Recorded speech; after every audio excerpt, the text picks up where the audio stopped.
Should I wait? Should I start? Start. Nobody wants to make the call on start. Oh, you make it in just in time. Do you know anyone following behind you? Oh yeah. Do you know anyone? You're not in this class. Oh, it's their friends. Sorry? Who's there? He is. Now he's there. Yeah. Do you all know whether there's anyone else following behind you and we can start? We'll start? Okay. Afternoon, everyone. We're going to have a fun time today. Okay, this is what we covered last week.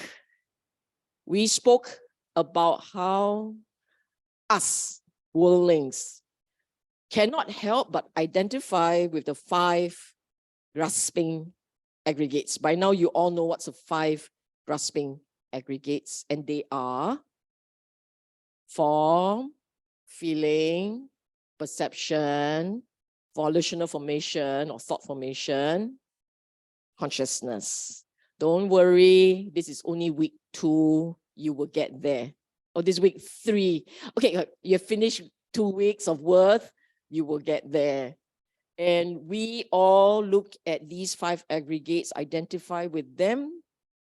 Because of the identity, it becomes I, mine, self. Okay, mine, I am self. And because we cling on to these 5 grasping aggregates, there is suffering.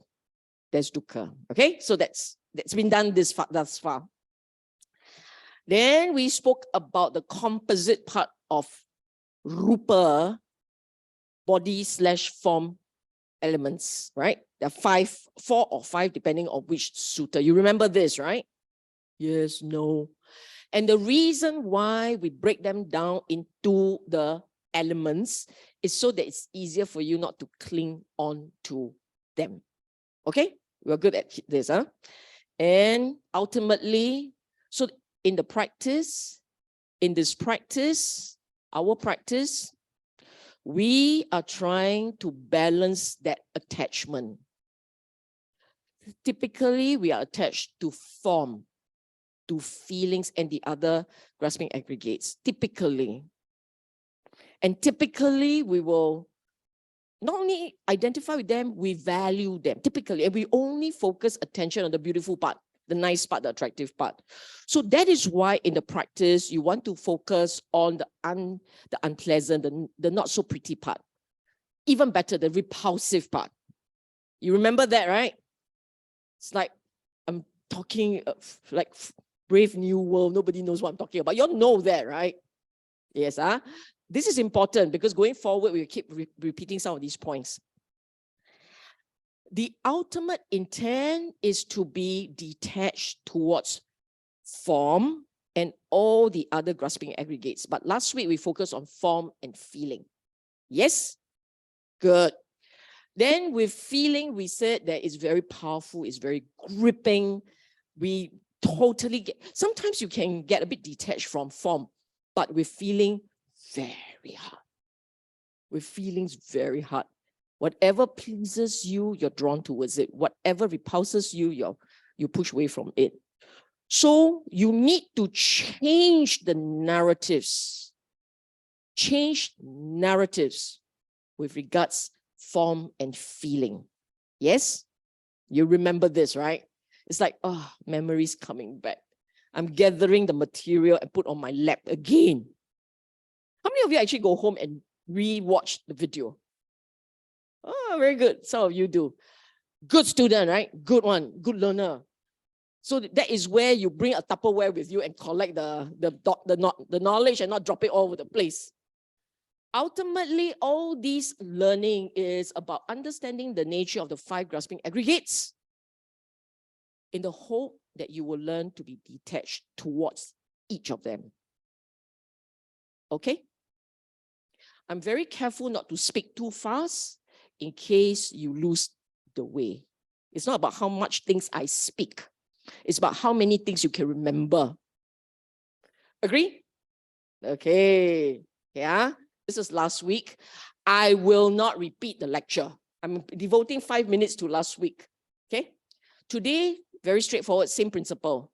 We're going to learn to identify and explain. Today, only 1 aggregates. Next week, 2 aggregates. You better come, not eat too much. Today, you can fall asleep.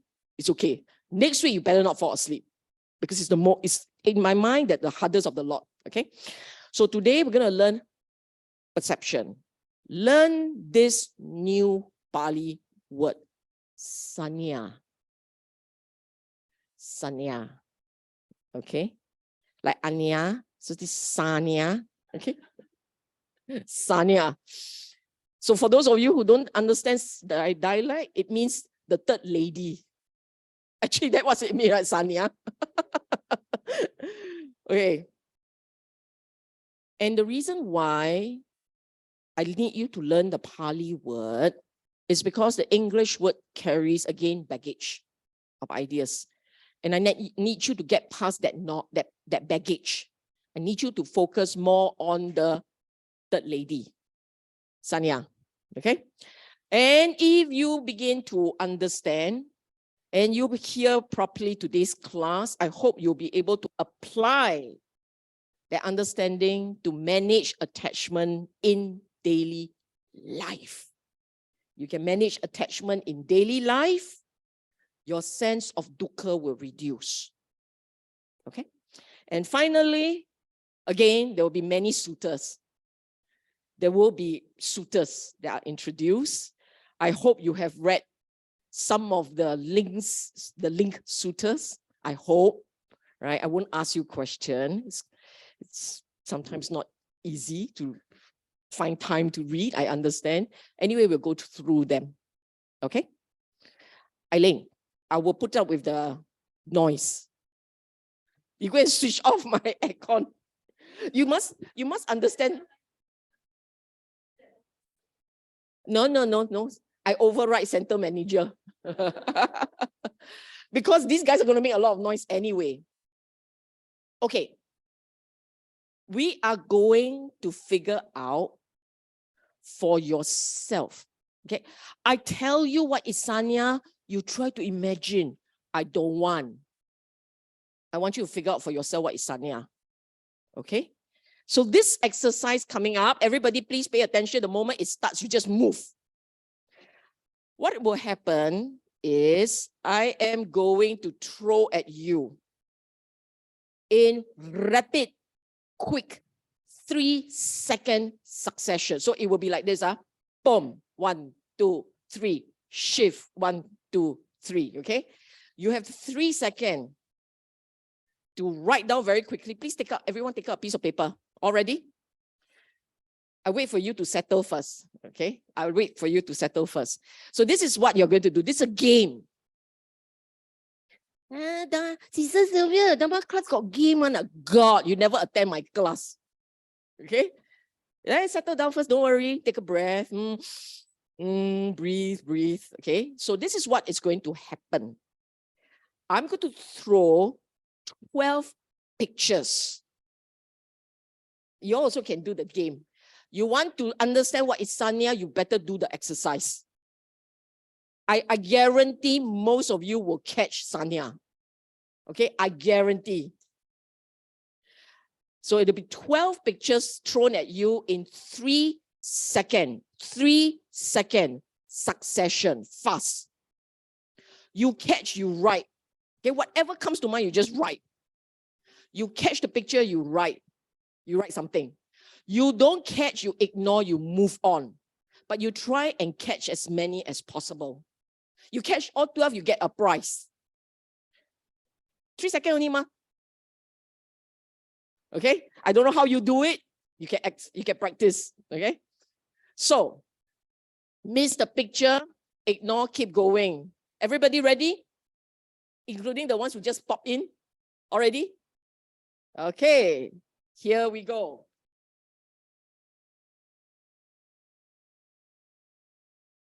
One, two, three.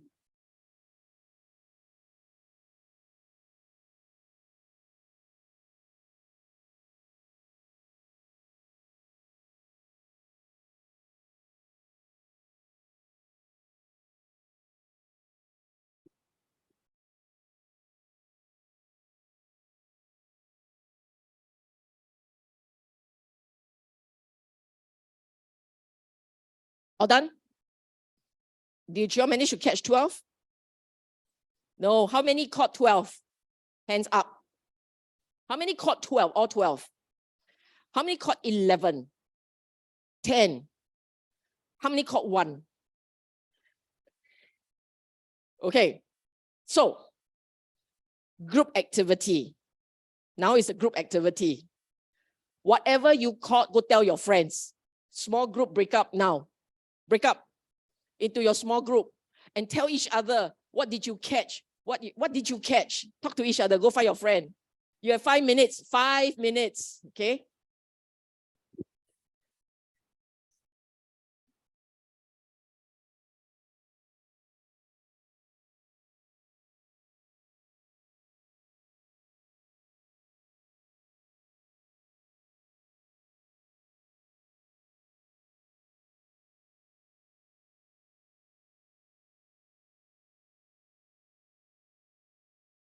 Set up the 2 sites for them. They can go online into the 2 sites and discuss if they want to. 2 groups. They can go in and they can discuss. Do you see? You just tell me, just say it out. No need to come running. He said the mind is matching with past experiences. Another one said, I recognize the pictures, feel familiar with some of the sceneries, and the pictures bring out some moods in me. They're all okay. Excellent. You all recognize that, right? Like you see the picture and then their feelings, right?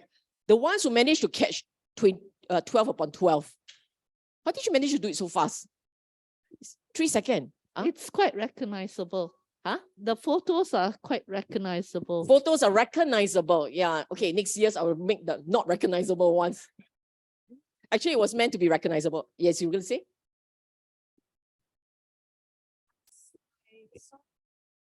For me, like I saw the pictures, it's like in the service. It's not like into the feeling. So if like let's say I put my feeling into it, right? For I remember my past memories, right? I won't be able to catch that 12. Yeah. So, but the moral of the story is don't think too hard. Was there any picture for you that like caught you and you stayed there for a while longer? Was there anyone? There will be lah, huh? Which was the one for you? Grave? Oh, I didn't even know there's a grave. Oh, okay. Was that a cemetery? Anything else? Anyone had some? The sick man, that one, The sick man resonates with you. Was it after the sick man, then you like lost the next picture? Oh,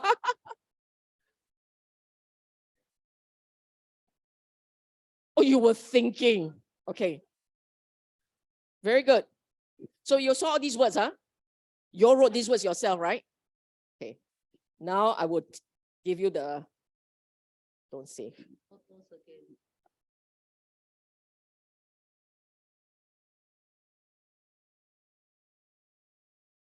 The word sanya has many translations, depending on which book, who is doing the translating. But if you look at the words, the English translation, did you recognize what you were doing? Cognition, labeling, marking, the sign, the recognizing, thought. These are all words that have been used. There is that part of you that recognizes. Whether you call it labeling, but it's a split-second thing. That's why 3 seconds more than enough. How many of you started writing, saw and write? Did you see that? You saw and you started writing. It's 1 second. But I didn't want to say 1 second flip. But I can do that. 1 second and you still catch it. Agree? It's your writing that took longer. If you remember what was going on. So that process took longer, but you recognize it's a split second. That split second is sanya. Okay? That split second when you recognize is sanya. Any question? So now you know sanya. Then the question is, how does it come about, right? Many of you, so okay, this is at its most immediate, it's the most immediate derived sense of an object. Your eyes into contact with an image recognition. That part, recognize, recognize, okay? So this is what it means. The Buddha said, what is sanya? There are 6 classes of sanya. Sanya of form, of sound, of orders, of taste, tactile object, mental phenomenal. That's the one. Even recognizing a thought is sanya. That part that recognizes, the part that, that part, okay, is sanya. Literally, the lens, your mind, mental lens is sanya. Any question here? And yes, please.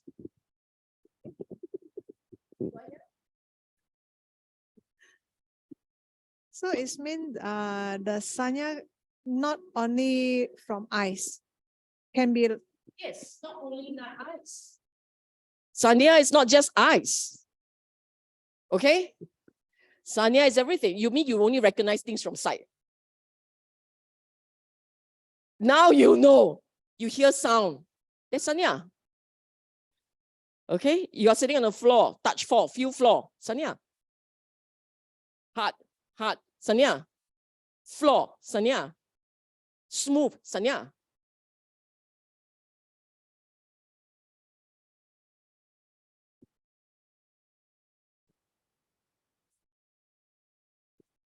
You think you know it's thought formation. You know it's sanya. I think I know. This part is a bit trickier already because I don't know exactly what's happening in your mind. If you say, what's that? It's also sanya, meaning you don't know. You are wondering, So the part where you realize you were wondering, that part, I'm wondering, it's sanya. Wondering content is thought formation. You understand? These are 2 separate parts of the mental capabilities. You sit deep in meditation. Experiences arise. The part in you that know you recognize, is sanya. Recognition is sanya. Recognize, then wonder what it is not sanya. If you know you are wondering, it's sanya. Wondering is not sanya. It's the next one, Shankara. Okay? Don't worry. Not okay. Speak.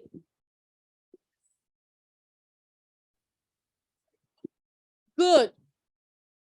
Excellent. But I need you to all pause. Talk to each other. Can I just ask one more 5 question? minutes. The Yes. sanya, you were saying about sanya is the first contact, right? Yes. So that is before our mind starts to process it and with intelligence, with trying to Your associate it with other memories or experiences. That one is not sanya, is it? Part 2, I don't know. It could still be sanya. It may be Shankara. It depends on what's going on in your mind. You just need to understand, right? Remember next time what is sanya. You remember the exercise, split second recognition.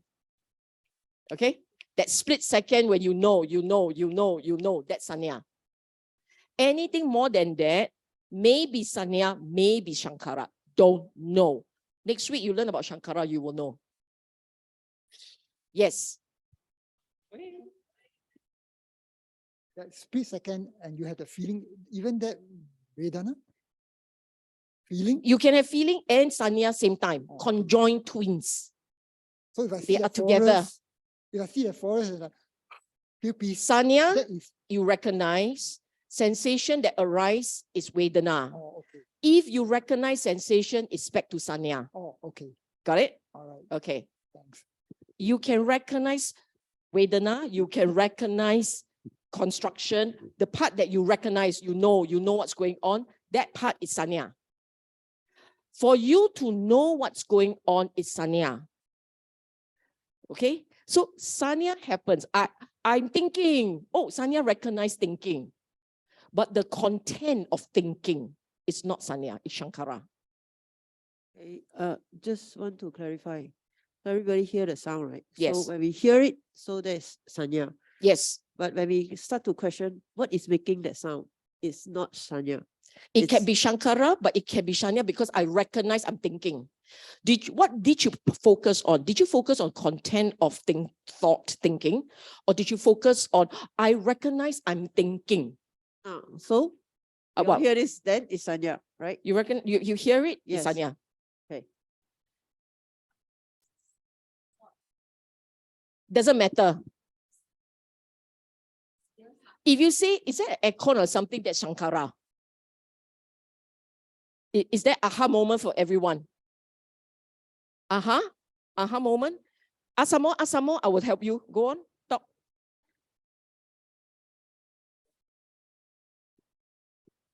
They want to record everything. So all your voice are recorded. So go back to the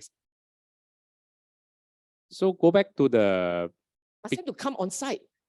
picture, right? Yes. We have also noticed, right? You put one picture there, even though everyone see the same picture, but It's the different, right? interpretation is very different. Doesn't right? matter. So- This is so- your Sanya. So that might, okay, so everyone's sanya can be very different, Very even though different. it's the same object. Correct. Okay, got it. Yeah. The part of you that I know. That's Sanya. Now you can understand why it's so difficult to understand, to explain. I make you go through the exercise, you still hear la la la la la la la at me. But it's good to la la la la la at me because I'll help you to figure it out. Yes. Wait. Just now the sister asked. Which one? This one. She said the aircon sound. If you say, what is this sound? I don't know whether that is Sankara. Yes. If you go downstream, okay, upstream and downstream. Does it help you? Upstream is you recognize, downstream you start thinking. If you recognize you were wondering, it's upstream. Then you start talking about, is it aircon? Is it maybe this? Is it maybe that? That's downstream. Agree? Yes. Is it the very immediate one? It's very presented- immediate, yes. Yeah. So sometimes we might miss that, right? Yes, you always miss that. No, you miss that. You don't miss it. You miss that it's called Sanya. It's not the same. Sanya happens all the time anyway. You just didn't realize that particular state is Sanya. And I want you to recognize it. Because in daily life, you stay with Sanya. That's one way out. Okay? I'm not telling you the rest of the story. I need you to get this because later on I will tell you the rest of the story. Yes. Am I right that usually if we are not mindful enough, we will notice the Vedana and the rest of the formation Correct. without even catching the Sanya? Correct. Most time you will catch Vedana, feeling. And you will catch Sankara. You don't even know it's called Sankara. You're caught up with the thoughts. But you miss Sanya. Sanya, but unfortunately, you may miss Sanya, but Sanya didn't miss you. You don't even realize that your downstream has gone through the upstream. It has gone through Sanya to become Sankara, but you didn't realize Sanya. So what we call your perspective, your view is Sanya. That's upstream. Sylvia, I think maybe she's saying what happens if she doesn't recognize the object that you showed? You don't recognize, you don't Then- recognize, you know you don't recognize it's Sanya. You know, I don't know, Sanya. But I wonder what it is, Shankara. Yes. Sanya is, you will see the next one. It may or may not be. It's probably not. Sanya is not already. It is, so you must know, is it objective or not? You will know. If you don't know, it's not. If you know it is happening, you can at least say factual. Okay? Okay? Our job today is to make him run. Go. So if I have a perspective, I don't like this person. Yes. And whenever that this person start to talk to me, yes. what I notice it's a feeling arouses. Correct. So where's Sanya in this case? Sanya's right at the beginning. So it's already The lens, that lens. You recognize aversion, right? You recognize aversion, you know Sanya is there. Feeling, Sanya and Vedana always come together. But Vedana is the muscular twin. You recognize that fella. But for you to have Vedana, there must be Sanya there. Has to be, otherwise Vedana person. Nothing happens.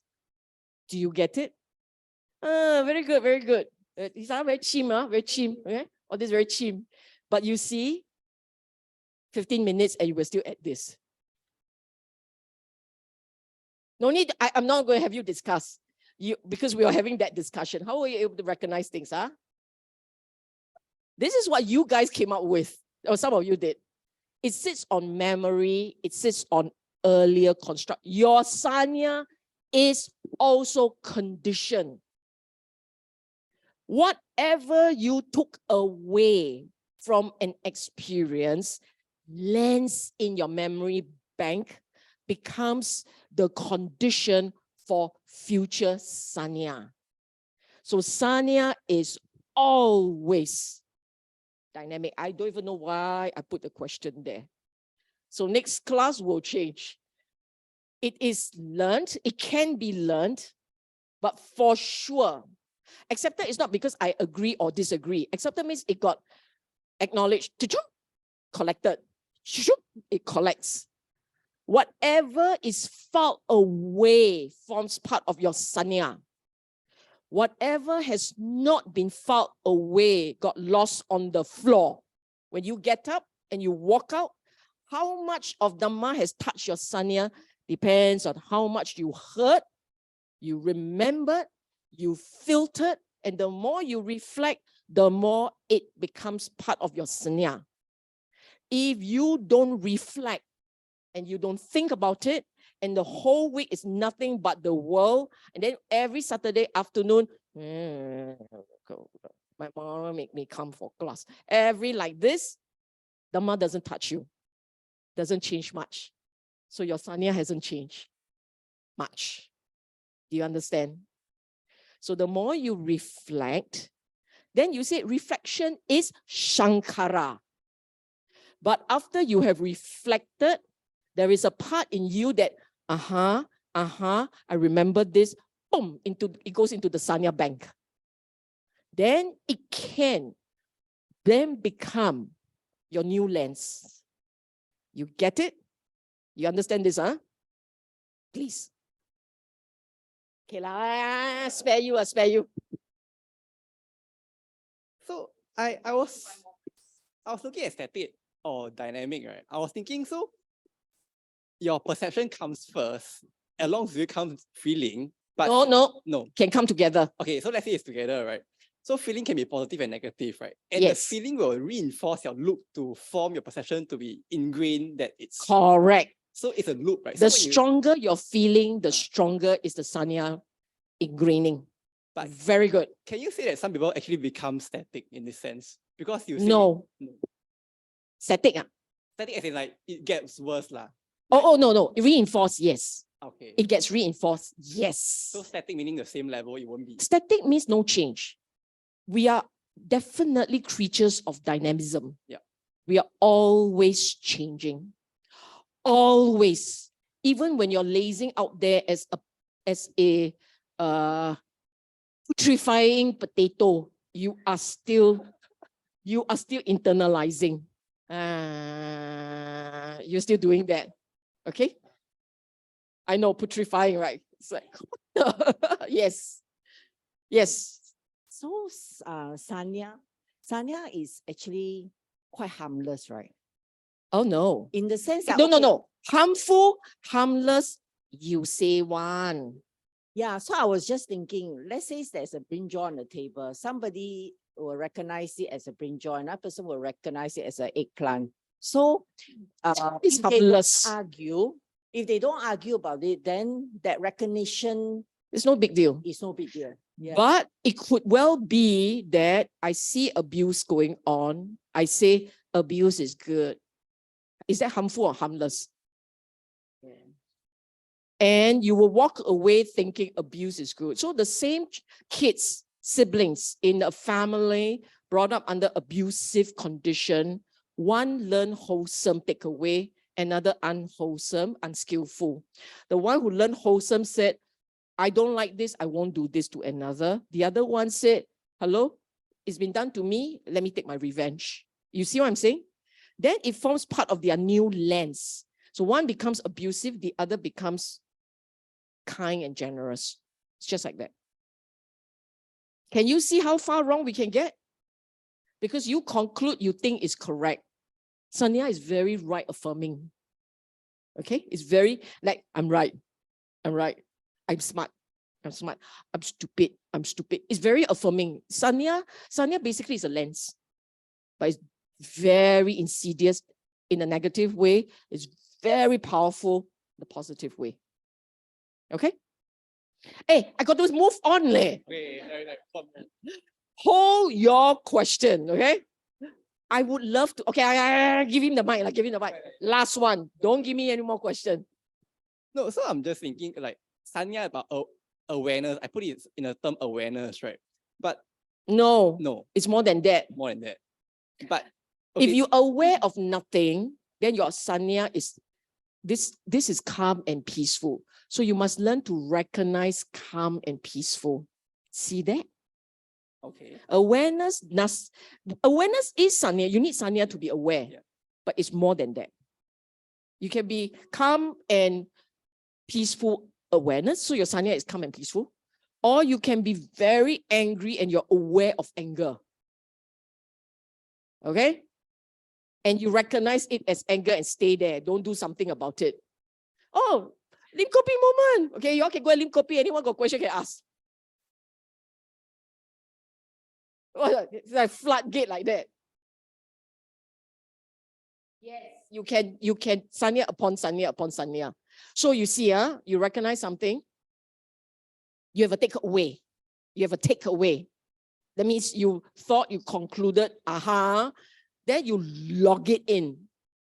In future, a similar incident happens. You remember the past. You remember your takeaway. You start again. So remembering the past, Sanya. Remember the takeaway, another Sanya. Now you decide what to do, Shankara. I am breaking it down for you, but the brain is not so clean. It's all over the place. You drop a drop of color into a bottle of water. The color swirls, right? Swirls inside there. Which is Sanya? Which is the drop? Which is the water? At some point, it becomes one muddied thing. That's what's happening in our mind. That's why I will not teach Paticca Samuppada. If you could stumble all over the place with Sanya, how to teach Paticca Samuppada? That's why I'm not doing that. That one is, if it happens, is DFC3.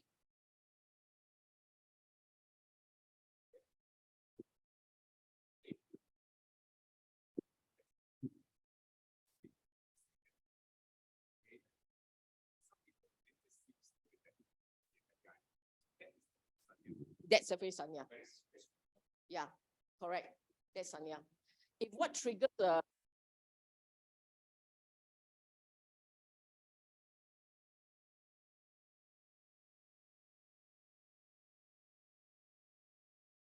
remember what I'm saying here. Today is the beginning of the rest of your life. I love this. I love this one, right? Don't get caught up with technicalities. Your brain knows what it's doing. Your mind knows what it's doing. But what you need to begin to realize, and it took me years to get this anyway, what you need to begin to realize is to differentiate. If you say, which one is it that's Shankara? If you like, think of the iceberg. Think of the iceberg. Okay, this is a very bad example. You help me think of something, okay? But the idea here is maybe layered cakes. The gao ting gui, the many layered cakes. At the base, there is always the sanya. Then as you construct and construct, usually you think, thinking you'll know, right? Thinking you're so well versed. How do you start thinking? Do you like, suddenly you're thinking? Even in thinking, there is a start point. And those start points are all sanya. So I recognize, okay? Example. So you're sitting here quietly, you're sitting here very quietly, trying to figure out what's going on, and suddenly you're aware, I'm thinking. That's sanya. So mindfulness will take you to recognition very fast. You know you're aware. You know this. You know that's sanya. You need mindfulness to catch it. Then typically in daily life, you're very caught up in thoughts, right? You're very, very caught up. Every time you're aware, you're midstream already through your thoughts. So you didn't know where the sanya is. But actually, as you think and as you go along, there is a lot of sanya embedded there also. So it's sanya and shankara is remember tum, right? Remember thing. And you shift, like you're sitting down here, then it rains, then you remember window not closed, clothes not taken away. You remember thought, remember clothes, sanya. Clothes not keep, like that, how, I'm getting very agitated.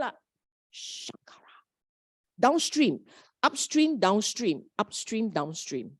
Upstream when it starts, downstream when it flows.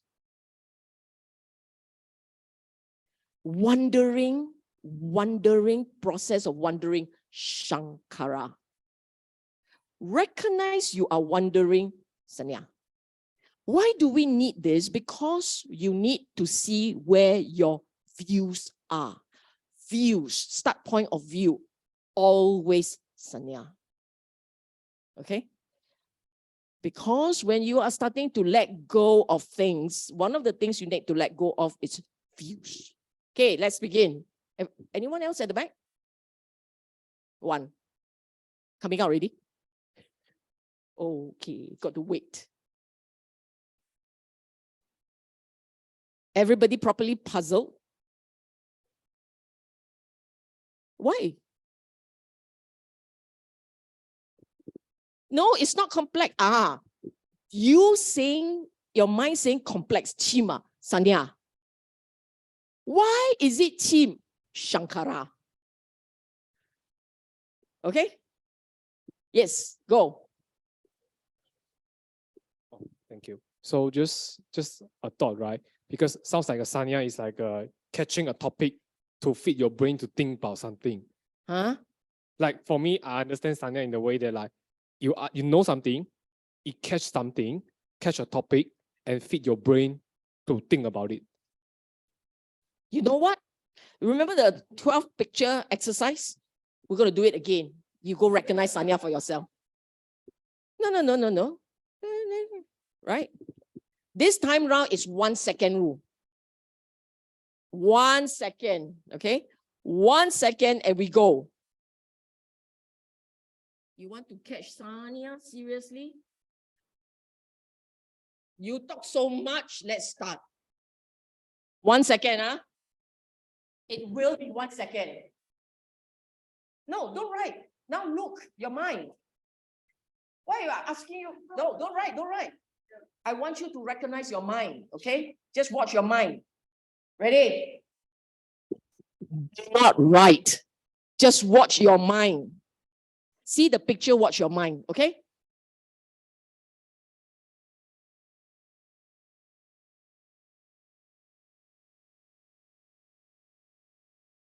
Watch the mind.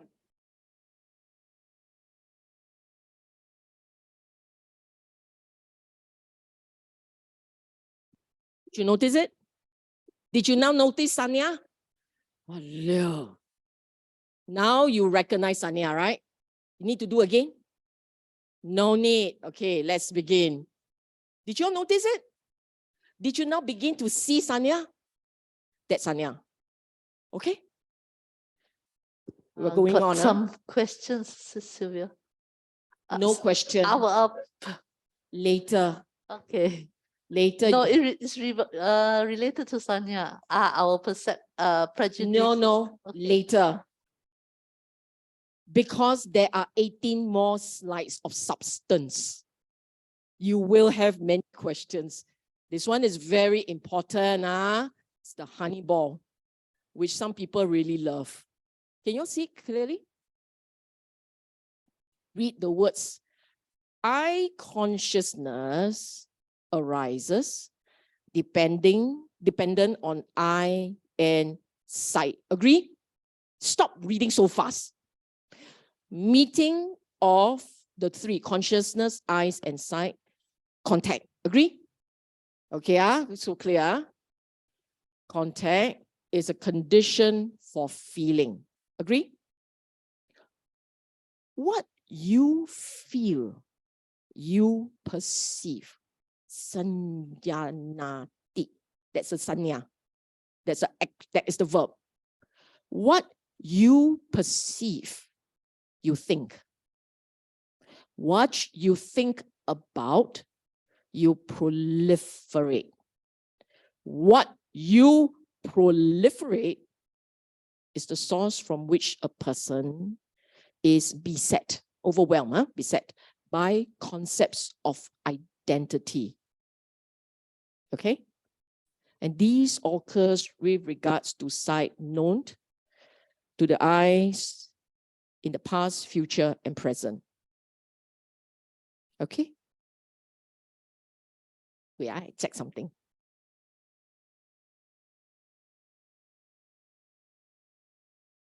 Okay.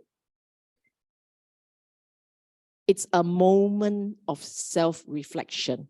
Self, no need to talk to each other. Look at the word again. Did you notice anything about that sentence construction?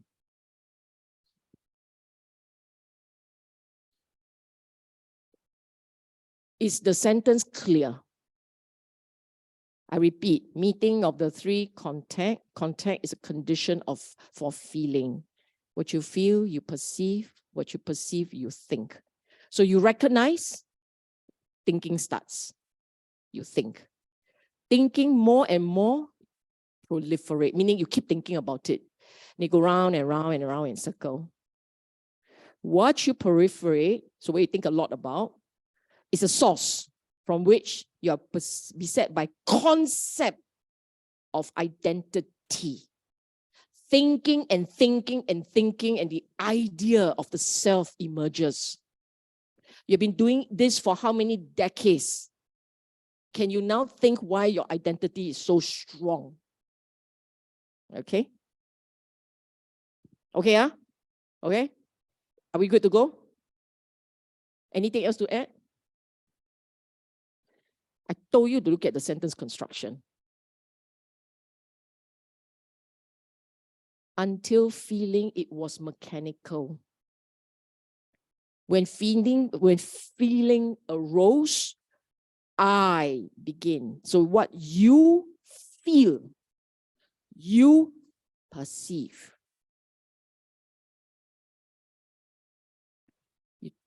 Up until feeling. So there is a process. The entire human experience, there's a mechanical part and there is the ownership part where the identity appears. Feeling starts, perception begin, you are on. You are on. And the process is so fast. That is the reason why eye, ear, sound, eye, vision, smell, taste, touch, whatever, all these are just mechanical. But the moment there is contact and feeling arises, you own. The stronger the feelings, the more intense the feeling, the stronger is that sense of identity. That's why when you have anger, the sense of I is so strong. When you have compassion and powerful metta that springs from an endless well from within, right? That metta that springs and flow and runs, that feeling of embracing others is equally strong. But this time round is in a positive way. You don't think of the I. You suddenly, the I disappears and you start to embrace others. But your habit will start. Then I am so special. See, I give merits to others. Congratulations. You just won yourself another life. It's the clinging. We cling on to feelings, we cling on to perception, we cling on to construction. When all these happen, essentially clinging on to consciousness, clinging on to becoming. Okay? Good here? Moving on. No question until I say you are invited to ask question. Okay? Do not, I don't want you to raise your hand. You will disrupt my flow of thoughts. Power of sanya. Power of sanya. You remember sanya? Okay, right? Not very scary. It's not really important. Sanya is the start of your Eightfold Path. Okay? Sanya is the start of your Eightfold Path. It starts with samadhi. Correct, perfect, right understanding. That's sanya. Okay? Right view, right understanding. When we say sama sambuddha, right? Sama, perfect, right, beneficial. Ditti, the word ditti is a view, is an understanding, is a perspective. Perspective is a lens, it's a start point. Okay?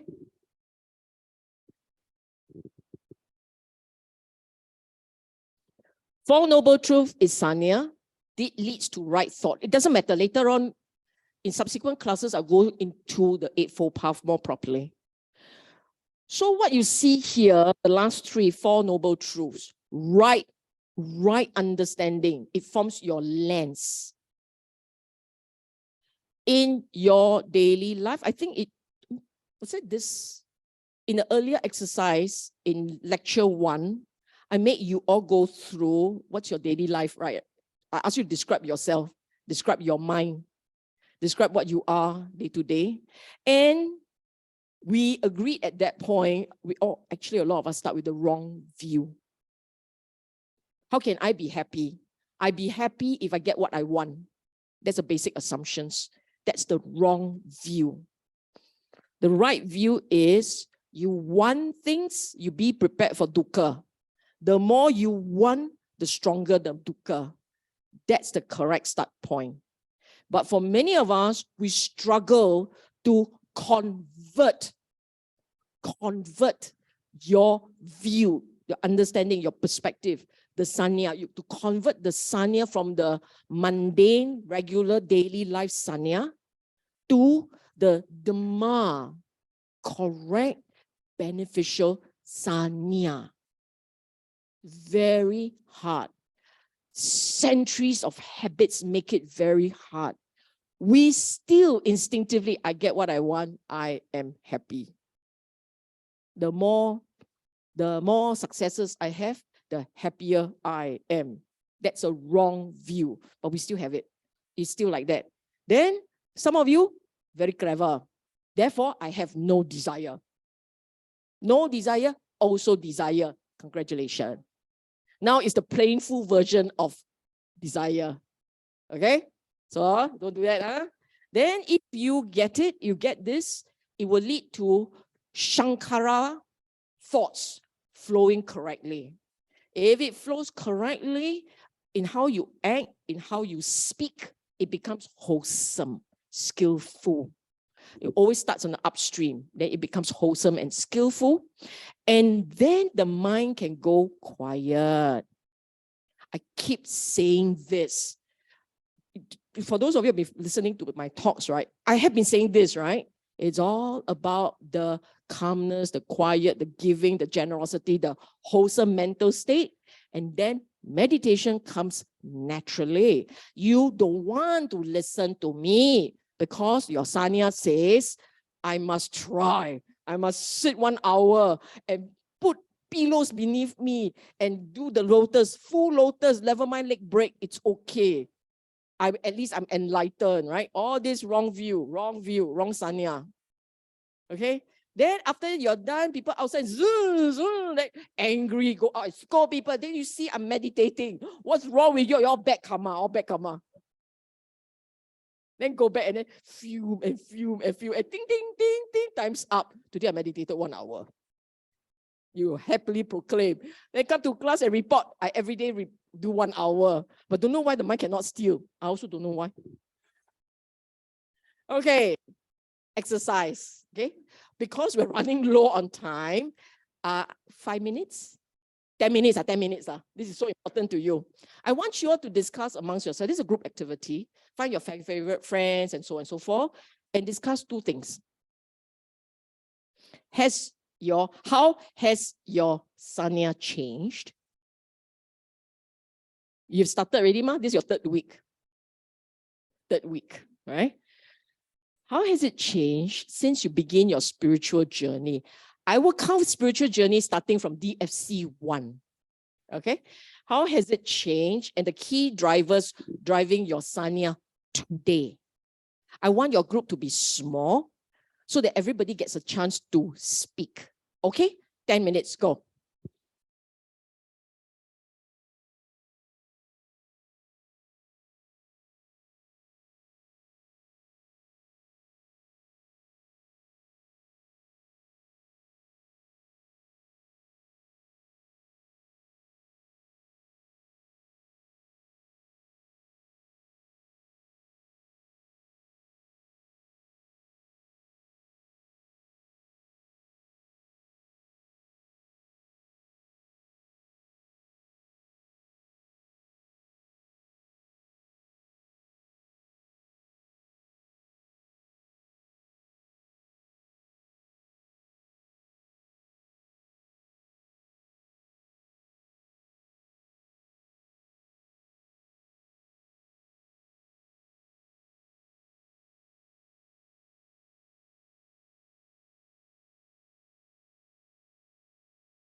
This is my sanya. How? No question asked? Hello? Now I ask you, scale of 1 to 5. scale of 1 to 5. 1 being I barely moved the needle. Like I eased change. My Sanya, I'll talk about Sanya. How much have my Sanya changed? 1 is barely. 5 is seismic. It's a fundamental shift. Okay, we're gonna go and get you. You have a score in your mind, right? You have a score in your mind. I'm gonna ask you 1 to 5. We're gonna get a sense of how each other has changed. Okay, 1, 2, 3, 4, 5. Okay. Now, it doesn't mean anything. It merely means for yourself, you know how much your instincts have shifted. Instincts is basically your baseline, your habits. How much has it shifted? Okay. If it hasn't shifted a lot, because I also don't know when you started. It could be that you started 5 years ago. It could be that you started only 2 weeks ago. I don't know. And it also doesn't, to me, it also doesn't, we also don't know whether when you started already, your faith in the Dhamma is very strong. And so your shift is marginal. Or you started from nothing and big staying as nothing. You know, zero hero, whatever it is, it's an individual journey. But you should track that journey. And I'll tell you some other thing. Often that shift is a reflection of how much you understand. The more you deeply understand, the more that needle will shift. It may well be that you started out having a lot of faith, but your understanding has not landed on something that touches you in your daily life. So it hasn't touched you, it wouldn't shift very much. That's why we need friends with us on this journey, helping each other to gain that to deepen that understanding. Okay? What are your key drivers? What are the key drivers driving your Sanya today? How many of you will say that? Because if your shift is not significant, my guess is your key drivers are still the mundane concerns. If the shift has been significant, then the Ma has entered into the picture as one of your drivers. So how many of you would say that the Ma actually is a key driver for me in wanting to transform myself? Very nice, very nice. Very good, congratulations. We move on. Okay, in everything that the Buddha taught, you must remember this. It is not just knowledge, not just understanding. That understanding must transform your habits. Must. So one of the tricks that he had, wrong word to use, Buddha doesn't trick. One of his tools, a very important thing to bear in mind. The teachings contained within the suttas are all these efforts to change narratives, change the way your mind focuses and talks. Okay, so using this quality of Sanya to change narrative, to correct habits, to distort. So you must change Sanya, changed Sanya. You understand, huh? When I use the word changing Sanya, you understand what I'm saying? Yes or no? You all understand, huh? If you don't understand, you please take number to ask question later. It's important. You don't understand this, you cannot use it. Okay? You remember this one? On themes, 557. This is actually Sanya. Changing, using the Sanya, shifting the Sanya, shifting it. Why? Because, don't worry, you're going to do a meditation on this. I will guide you.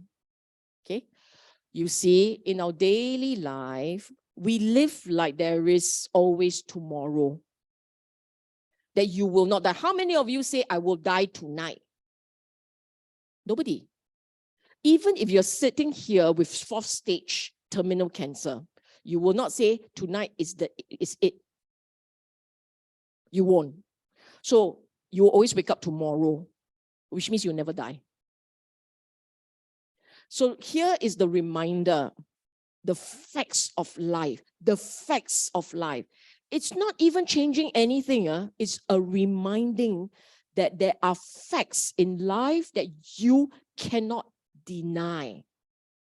But our instincts are to pretend they don't exist because it's painful. It's scary. So you are aging, that you will fall sick, that you will die. And when death happens, the relationships that you value, you care about are over. It's a lonely journey forward. All these people don't like to think about it. So in daily life, we don't spare a thought. When the Buddha introduced this, it's a reminder that you don't spare a thought for this, then you're living in delusion. Moha. That's the moha. You don't spare a thought for these realities, you're living in moha. So when you say I'm practicing to uproot moha. That's why he said in this sutta, on a daily basis, whether you are a monk or a lay person, it is to your benefit to remind yourself this. Now we do meditation. Okay? Off lights, calm mind. And because of meditation, I got to bring iPad. Everyone settle. Be comfortable. You all know how to get into meditation, right? You all know how to get into meditation, right?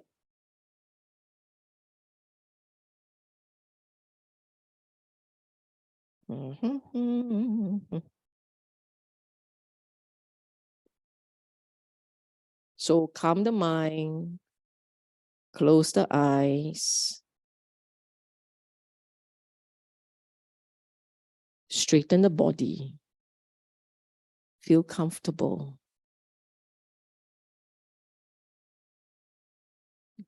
Listen to my voice and you follow the words. I will grow old. I cannot get away from growing old. My hair will turn white. My skin becomes wrinkled. The limbs get hard, stiff. There will be pains in the joints, aches in the bones. Eyesight will fade. Hearing weakens.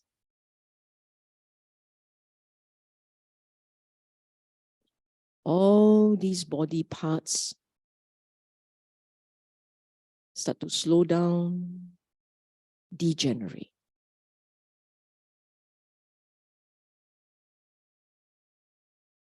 I will fall sick.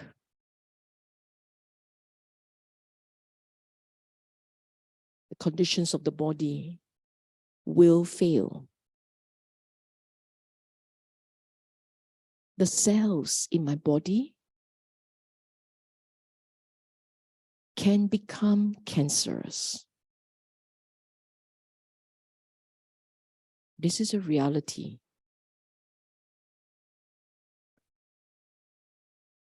I can catch cold,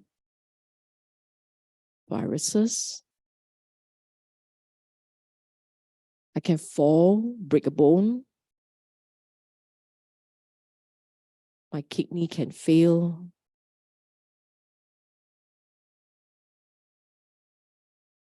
Stomach gets worse. Indigestion, reflux, all these indications body can fail.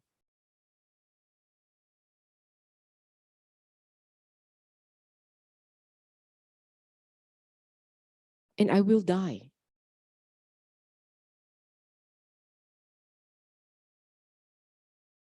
Death is certain. I don't know when. I don't know where.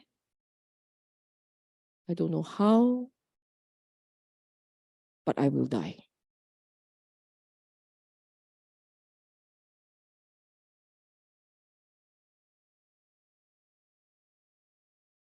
It may be sooner. It may be later. But it will happen. I might die tonight. Then all this is over. Death is a lonely journey. Because I will leave everyone I love behind.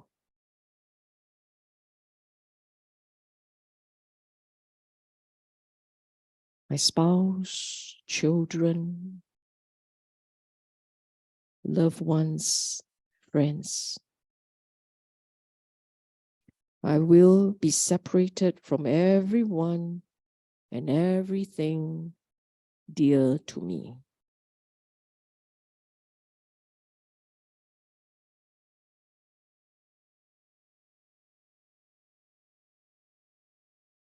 I will bring along with me only the karma that I have formed in this life. I made the karma. I own this karma. Karma will drive my rebirth.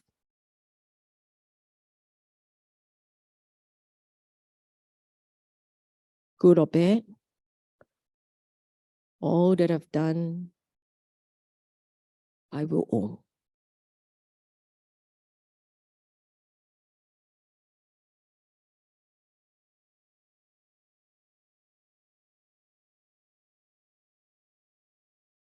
I want you to take slowly deep breath in,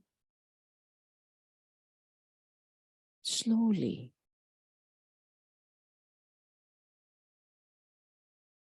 3 times.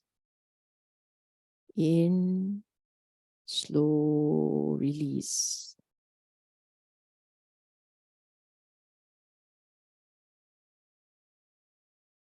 You've done 3 times. You will stretch your fingers a little. Start to move a little.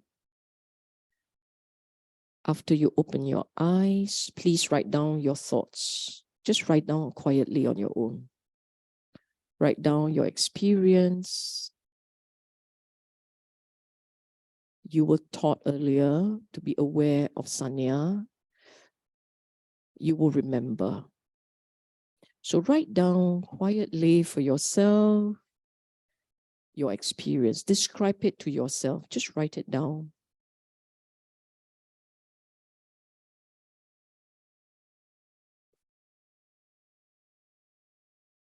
It's a personal reflection. Okay? On the lights.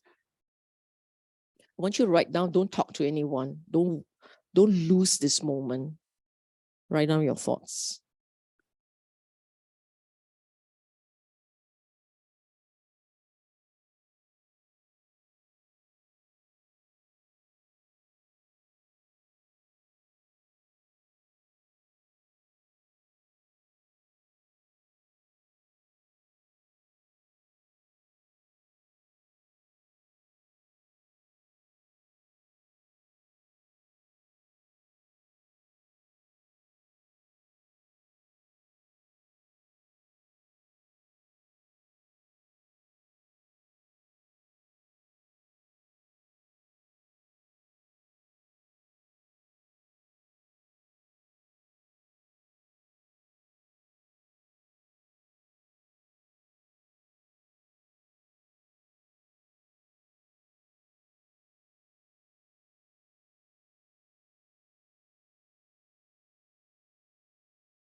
Finish writing?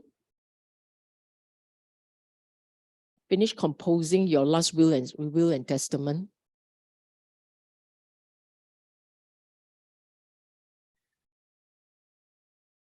Did it shift your mind? Did it shift your mind?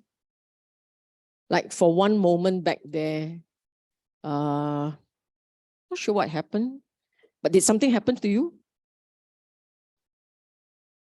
Can't say, don't know what to say. Mind so quiet, don't know what to say. How many of you, this kind of Q&As, multiple choice. How many of you felt the arising of fear? Very good. You're flowing. Either that or you're sharp, you caught it. How many of you felt nothing? Nothing, felt nothing. You didn't get into the rhythm of it.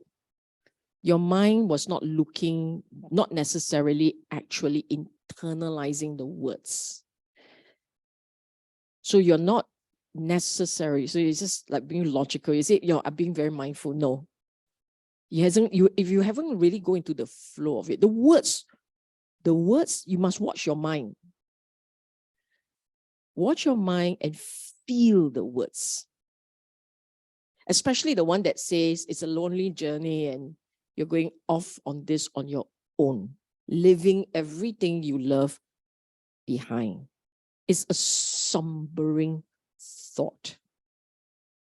So this exercise was for you to see how sanya, the narratives, you get into it, it can shift.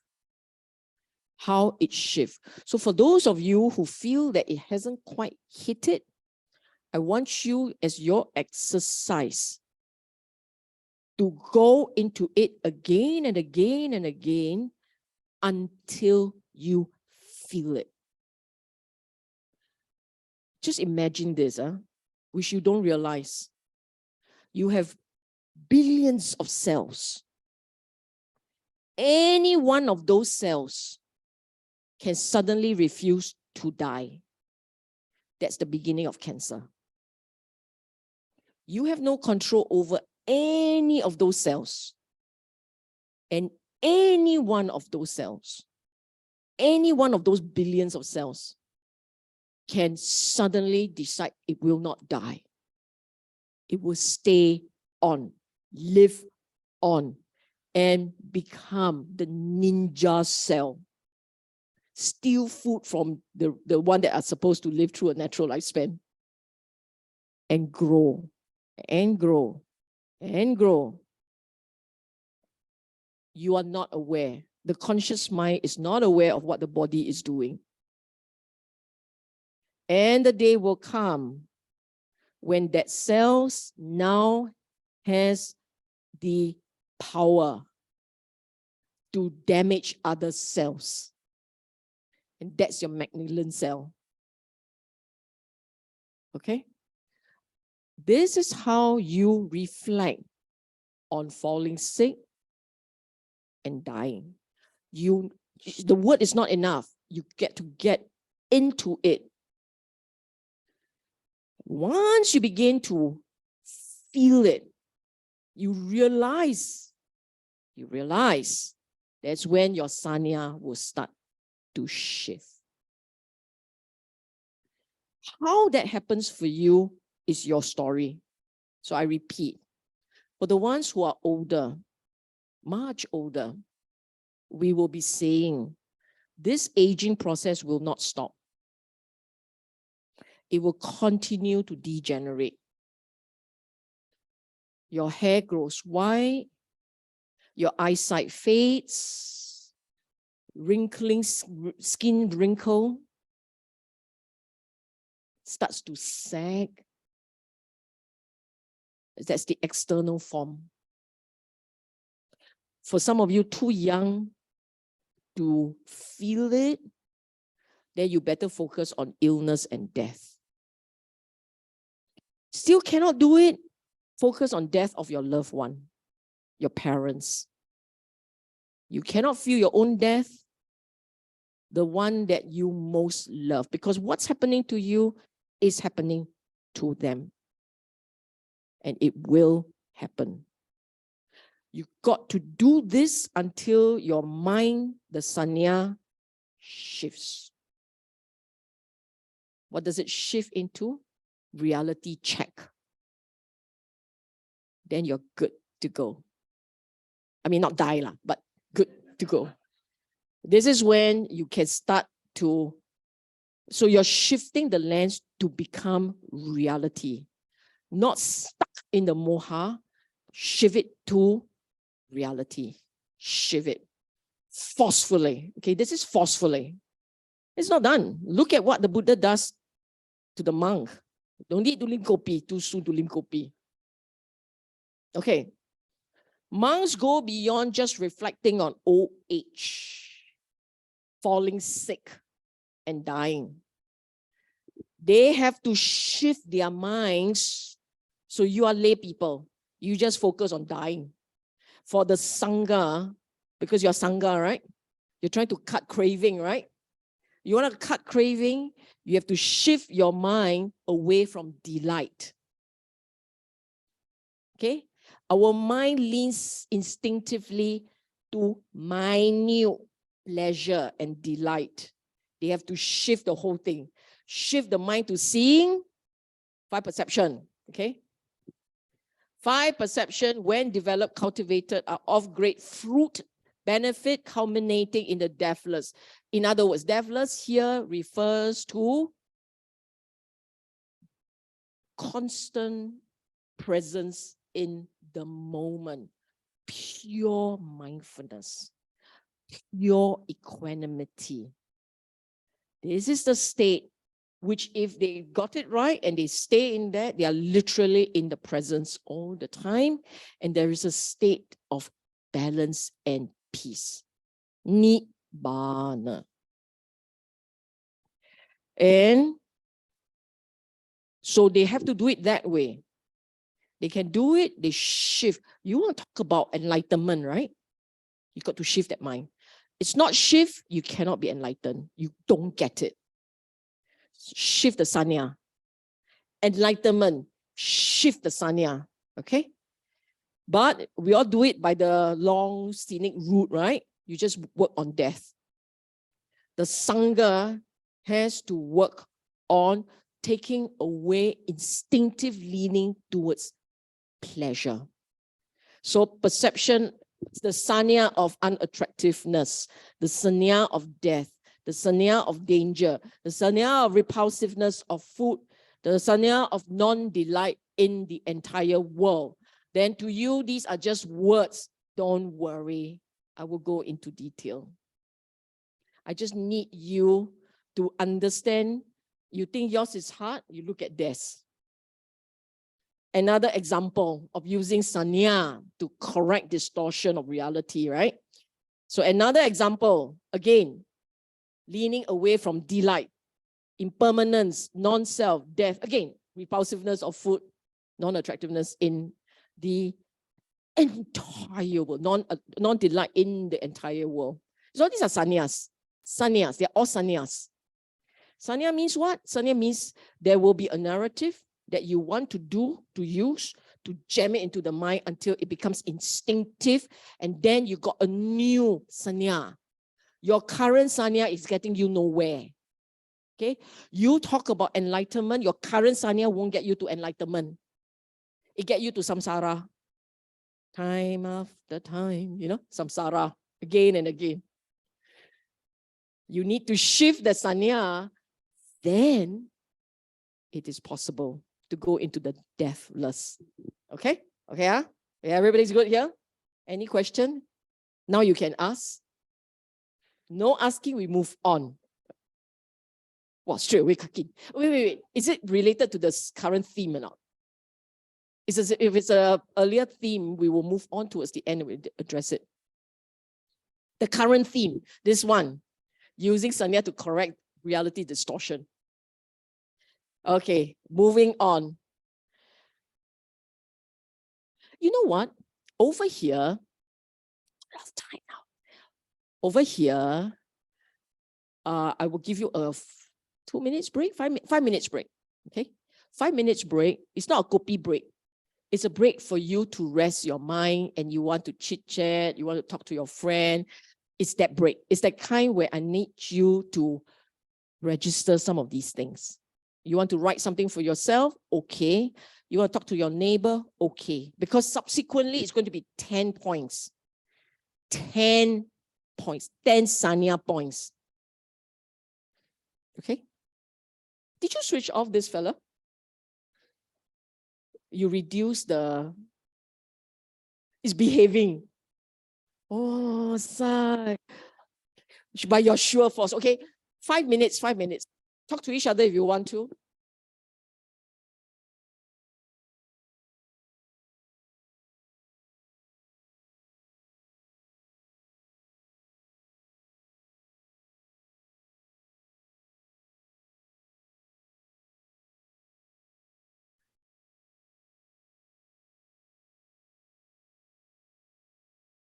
How many of you actually dutifully, Giri Mananda Sutta, you actually went to take a look at it? It's in your link. Never read the sutta I asked you to read. Don't even know why it's 10.60, 1060. Okay, it's not 10.60, it's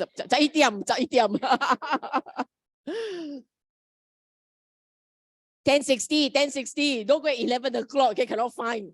Okay. Okay, guys. Did you all read the sutta? This is one of the most important suttas for shifting narratives of a serious practitioner. Serious practitioner. You don't come here, you are not serious enough. Okay? Is everybody back? Still have.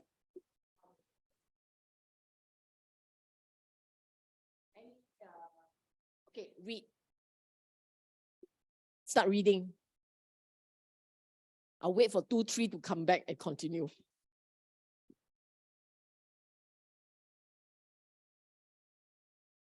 Let me give you the backdrop of Girimananda Sutta. Someone by the name, a bhikkhu by the name Girimananda was sick. It's like, oh, I'm so sick. You read the sutta, he's complaining about his pain, right?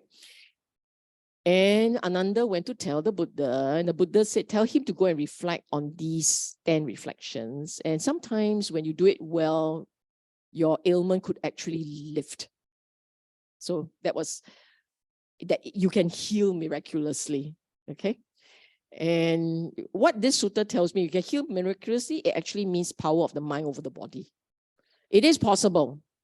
It is possible. Many a times you fall sick because the mind is already unwell. So you're very highly stressed, very distraught, you're grieving very much, your immune system goes down, you will fall sick.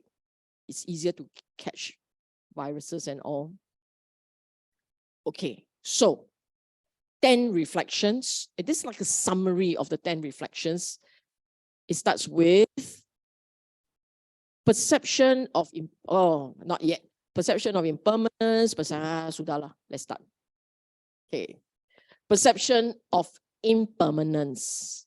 If you are using impermanence, anicca, which will be introduced 2 weeks from now. No, after the Vesak period. If you are looking at impermanence, perception of impermanence, this is how you look at it. Form is impermanent, feelings, perception, thoughts, consciousness, all impermanent.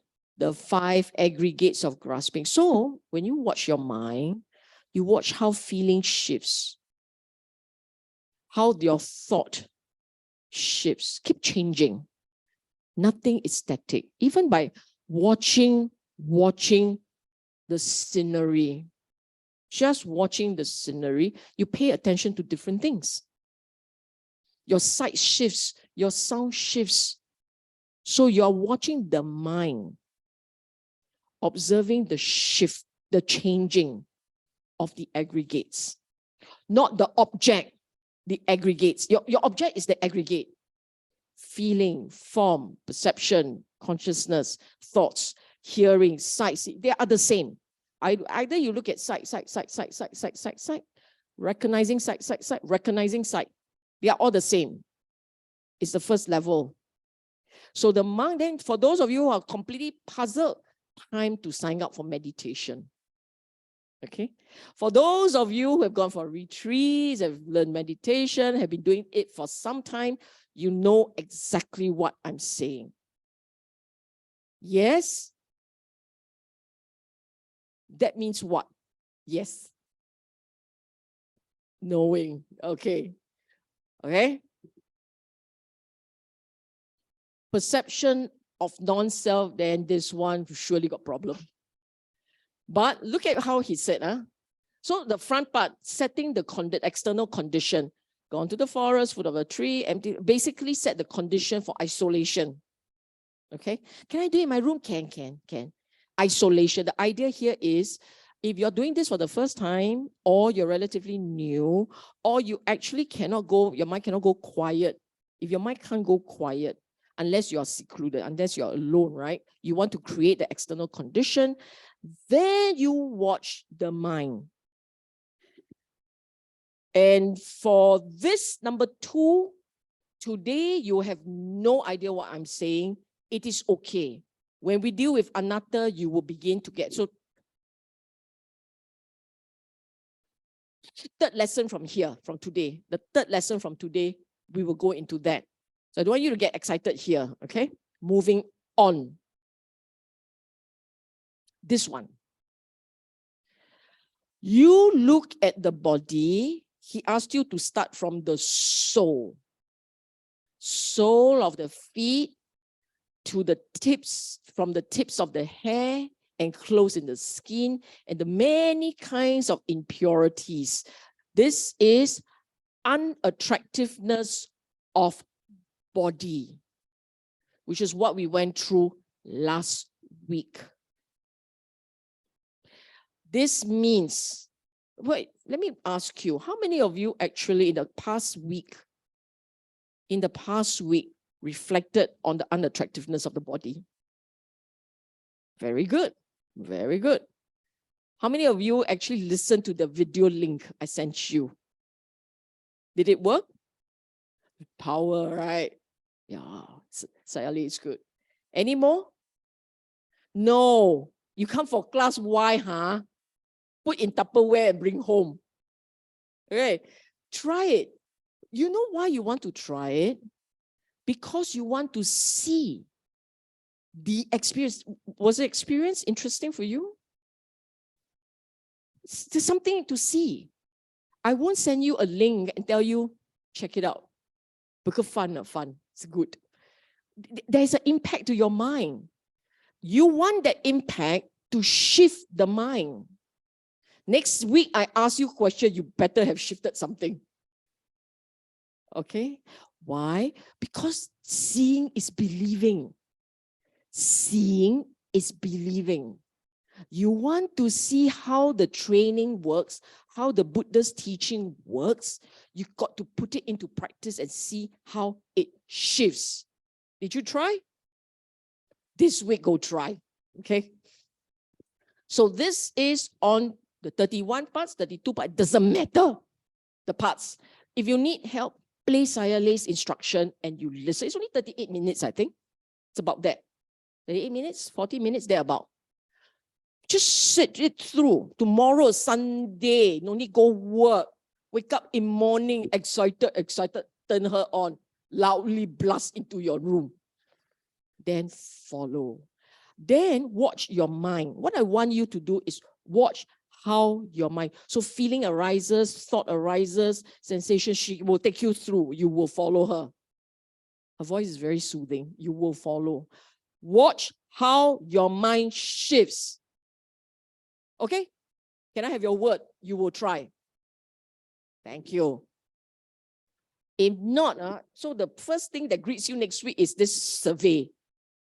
And the question has, did you do it? How many times? Okay? Then what happened? Okay, we'll start like that. Perception of danger.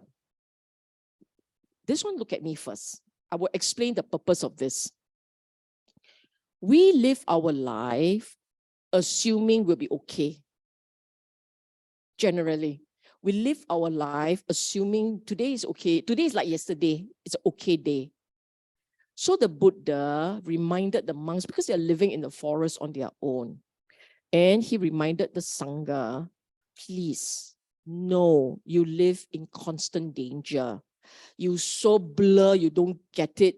Come on, let me help you. So he gave them this long list of things to be aware of, that you can fall sick. This body is the source of much pain and danger for all sorts of afflictions that arise. It can be your eyes that get into trouble, your inner ears, your nose, the tongue, the body, the head, external ear, the mouth, the tooth. This is a whole string of sickness, cough, asthma. I don't even know what that is. I don't even know what that is. Fever, stomach pain, painting, la, la, la, la, la, la, la, la, la. Okay, so this is the body's one, right? One whole chunk. Illnesses arising from some external conditions. There's a whole bunch of it. Careless behaviors. This is the one that you trip and fall on your rope. This type. Produced by assault, which tells you over here, Sangha last time do get into trouble. People do beat them up. Okay. Illnesses produced as a sort of karma. Now you know, karma is right here. There's a whole bunch of things that's nothing to do with karma. So your action leading to illness, like you drink, you smoke, you eat spicy food, kind of drown your stomach in acid and a chili and I don't know what else. Then if you believe your mother don't eat cold food, that kind of things. Karma means the choices you make that got you into trouble. You don't karma means it's from a past life, okay? Karma is the choices you make in this life also. And whole cold, heat, hunger, thirst, whatever. The intent of this narrative is you're sitting down there, and it's what I did to you earlier on. Maybe billions of cells, one of them go rogue, you are in trouble. Okay, maybe I shouldn't say it's so drama, you are in trouble. One of them go rogue, the beginning of cancer. Actually, cancer formation is you could watch the documentary on cancer formation, right? I guarantee you this is easy for you. I guarantee you. Because any one of them can go rogue, no? Anyone. It's like a class of 40, one of them can be paikia, naughty boy, right? Only one, that's 40. This is billions. What are your odds? What are your odds? Then last time go had cancer because they didn't live long enough. Now that we're living longer, your odds go up. Okay? Next. Perception of abandoning. How powerful is this? Your practitioner, a bhikkhu, does not tolerate a reasoned sensual thought. This is not sex, this is sense. If your mind drifts to, I'm thinking of the food to eat tonight, that's a sensual thought. Okay, that's a sensual thought. And it says here, a reasoned sensual thought, he abandons, he dispels, he terminates, he obliterates. Like, whoosh, sear our existence. Does not tolerate and the reasoned thought of ill will and harming. You see anger, you drop. An object that when you thought about it, anger arises, you drop. You drop. And you drop by, you abandon, you drop it. You kick it out. You stop it completely. You totally destroy it. This is very drama, Buddha very drama. Okay? So anything that is sense pleasure, it's not jhana, sense pleasure, ill will, or harming people. So for especially the third one. Your mind, I'm going to like beat you up, right? You better drop this fast. The faster, the better. Okay? See it, drop it, in other words. So your mind has to be very mindful. You be very clear. Catch it, drop it. Okay? Next, the sixth one. This one. First, a show of hands. How many of you meditate? Like you know how to, you've experienced the different experiences in meditation. Show me. Okay? How many of you have no idea what meditation is? Never done before? That you totally have never experienced peace. That mind can go quiet. How many of you meditate and never experienced the mind can go quiet? Actually, I know you have not. Some of you have not. Okay. So here this is a state where there is no arising. There are no thoughts that keeps popping up. Then when you look at your mind, it's just mind. Awareness, pure awareness. When you look at the mind, there's just pure awareness. Okay? And as you are looking at this mind that is awareness, so you must remember what it's saying here is the bhikkhu recognizing it will say, this is peaceful. This is sublime. The stealing of all activities, the relinquishment of all acquisitions, the destruction of craving, dispassion, and nibbana. In other words, when you watch the mind and you see that when the mind drops, it doesn't hold on to anything, at that point, it is quiet, it is peaceful. You must recognize it. Recognize that when the mind doesn't hold and it allows whatever obsessions to drop, that is the point the mind feels peaceful. You must recognize that state. And you will say, this is a state. This is peaceful. This is quiet. This is sublime. This is the state. You must recognize it. This is what it means. Okay? Perception of non-attachment. This passion, non-attachment. You must recognize it. This is a state where the mind goes quiet. It can be peaceful. I recognize it. I must remind you, this is it. This is it. This is the state. Okay? All these somber faces. The ones who say I've meditated, you all recognize the state or not? They begin to sound like a mosquito. Maybe means no. Maybe means trying to, because when the mind goes quiet, it's not holding on to anything.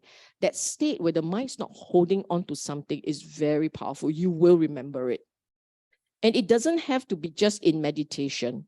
You do it often enough, it becomes second nature. You will recognize it in daily life. Okay?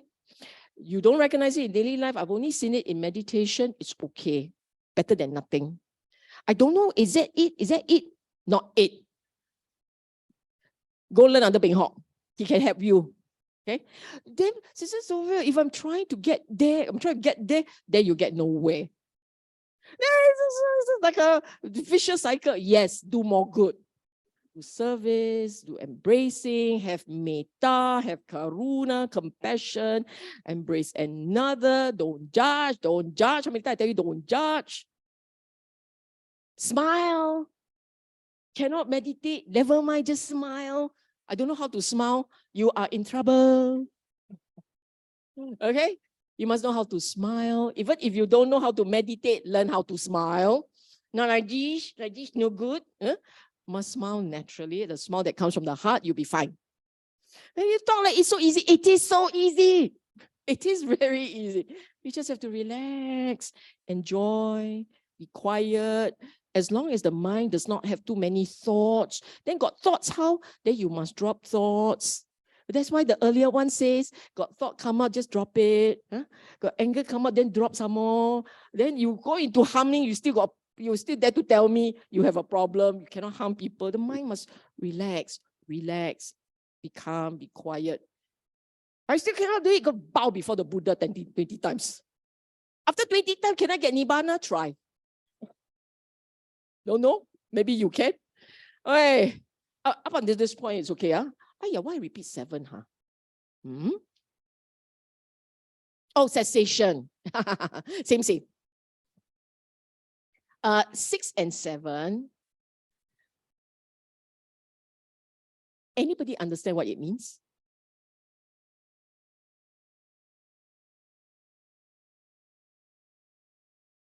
Okay. 6 and 7. Anybody understand what it means? Ah, lovely. Okay. Eileen?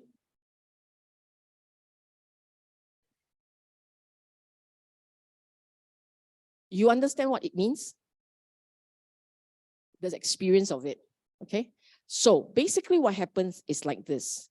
If your meditation, if you can sit quietly and your mind goes quiet, you must watch the mind. Is it holding on to something or is it free and easy? It's not holding, it's just present. In that state where the mind is just present, you'll find that that mind is very peaceful. It's very quiet. Then you must learn to recognize it's quiet, it's peaceful, it's not holding on to anything. That's cessation. That state is cessation. Okay, because cessation means not holding, letting be. That state is cessation. That's Nibbana, almost there. Then I am Arya. No. Unfortunately, you fall back to earth too quickly. It is like that. You can experience it, but if the mind instinctively grasp, if the mind still go back there, there's no Nibbana yet. It will out of Nibbana and back to first noble truth, second noble truth. If it doesn't hold, it releases, it accepts, it's calm and peaceful, it accepts, it's content. At that point, your experience is cessation. At that point. Then you must remember, this is letting go. This is what letting go feels like. This is what accepting feels like. You must remember. Okay? You remember, so it becomes part of your sanya. That's how it happens. You slowly get to it. You recognize. It's like traveling somewhere, a strange new place. You go there one time. When you're doing it, check GPS, left lane, right lane, check GPS, keep doing that. You go there often enough, it becomes second nature. Next time round, no need GPS. Coming from different angle can find your way there. Get it? Familiarity. Okay? Familiar enough, it becomes sanya. It becomes part of your instincts, your habits. You recognize it. So you must recognize it and recognize it. And recognize it. Possible to get there without practice? Yes. If you know not what to expect, you can actually drift there. Let go, oh, jhana, oh, cessation. And then fall up. Next time, take 10 years, 20 years trying to get back there. Clinging gets you nowhere. You must always remember, it's the letting go, it's the accepting, it's the letting be, the contentment that will then take you back to a state where it's quiet. Okay? So for people who say they cannot meditate, it's really because there are too many wanting. Too many wantings and the mind keeps clinging, keeps constructing.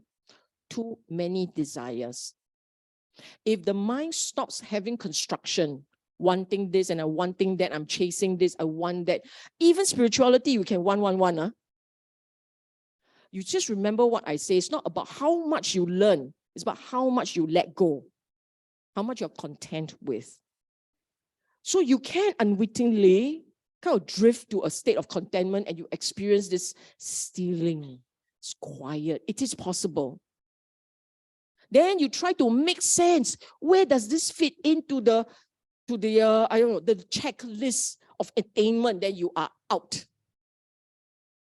Seeking attainment checking against what level, proclaiming to the world, ladies and gentlemen, 16, 16. What are you? 13? Oh, you're so slow, 13. Like this, I guarantee you stay out. I don't care if you hit 16 meet, it doesn't last. 16 on a good day for the rest of your life, 2. That can happen. So you must remember, it's always about letting be, letting go, accepting. The mind then goes. So you see, look, destruction of craving, regardless of the object of craving, spiritual or mundane, you want, you don't get it. You don't chase, it sits with you. Think of your shadow. You chase after your shadow, or the dog chasing after its tail, you never catch it. You sit there quietly, the shadow sits with you. Something like that. Okay? Number 8, perception of non-delight in all the world. Okay. Our mind instinctively will chase after something that gives us pleasure. It's automatic. And our mind, because it remembers pleasure equals joy, or pleasure is like delight, because of that, the mind remembers what to chase after, to replicate, to reproduce delight. The mind wants to do that. So what you need to understand is change your focus. Remember last week's lesson, gratification or danger? You remember that last week's lesson? That if you focus on gratification, then you're always looking for the positive feeling. You focus on danger of an experience, you will shy away from that. It's the same idea. You focus on non-delight. You tell yourself, a Buddha can be very vivid. He will tell somebody, if you constantly run back to delight, it's like licking your tongue on the blade of a knife. Very vivid. So he's giving the Sangha, the monks, an imagery that scares them. We chase after feelings. Oh, actually, I should bring out that sutta. Remind me next week to introduce that sutta. This is cute sutta where feelings, we all chase after feeling, contact. We chase after contact for the feeling. He says it's like a skinned cow standing against a wall of like termites, and it will bite you, bite you, bite you, bite you. Then like contact and feeling. I don't want contact, don't want feeling. You see what I'm saying? So power of the imagery. We chase after feelings, right? You chase after feelings means you chase after contact. You want that contact. Okay. A skin cow. Okay, skin you against a wall teeming with insect. Bite you, bite you, bite you, bite you. Then you imagine like that, you're the one already. Okay? So the whole sutta is like these kind of imageries. Powerful imageries. But this is really graphic. In the days of no manga, he created manga. So imagine you draw a picture. Okay, whatever. Non-delight. So if you perceive non-delight in the world, don't go cling. Don't mental standpoint, adherence, underlying tendencies. Right now, it's just another word for you. But you must understand, your conscious mind is the last to know. Deep down, many layers of activities going on in your brain. But your conscious mind is literally the last to know. Read the book Incognito by David Eagleman. You really get it. There's a whole lot of activities happening in the brain, happening in the mind, and the instincts are all built there. All your instincts. So here the Buddha was teaching the Sangha how to yank out even the instincts. Okay? Some of you will say, I'm not Sangha, like, hey, lucky. I only have to deal with death and dying. This one is so hard, right? Yeah, it's true. Sangha, this is for Arahants. This is the ones going for Arahant. Then I'm not stream entry yet. I know, but you sign up for the course. So I'm going to show you the whole thing, right? Give you the whole works. Okay. Again, perception of impermanence in all conditioned phenomena. So the Sangha of the days, the Bhikkhu of the days do have difficulties in their daily life. And the Buddha reminded them that all these are conditioned phenomena. They come and go. Conditioned phenomena is not the external, it's your mind. Now I see you, I feel happy. Then I see you, I don't feel happy. It's a changing conditions of the mind. It's a reminder that the mind conditions keeps changing anyway. Okay? And finally, then you see mindfulness of breathing. Okay, then the details are all in Anapanasati Sutta. But here, it's when you use breathing to hold attention, mindfulness. And after you hold attention, after you hold mindfulness, you are able to scan the mind's activities. Okay, I will stop here. Maybe if my mood is very good when we're dealing with samadhi and sati, I will take you through this exercise. My mood very good means Vedana. Okay. Now, what I want to do, we ended early today. Next week, you don't have this luxury. Okay?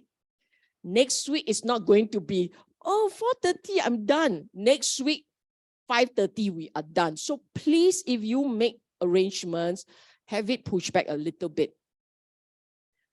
Because next week, we are dealing with two aggregates, Shankara and consciousness.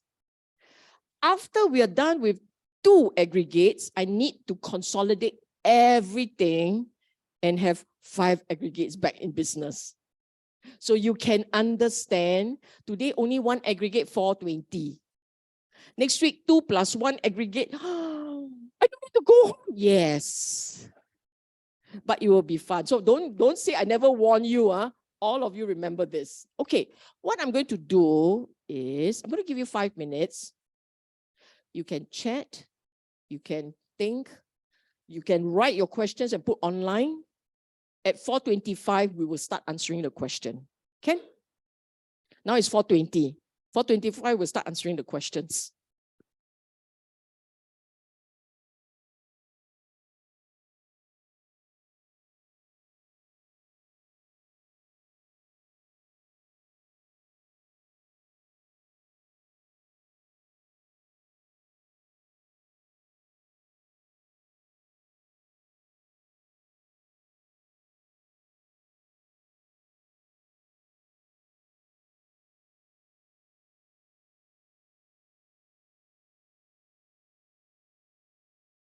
Go.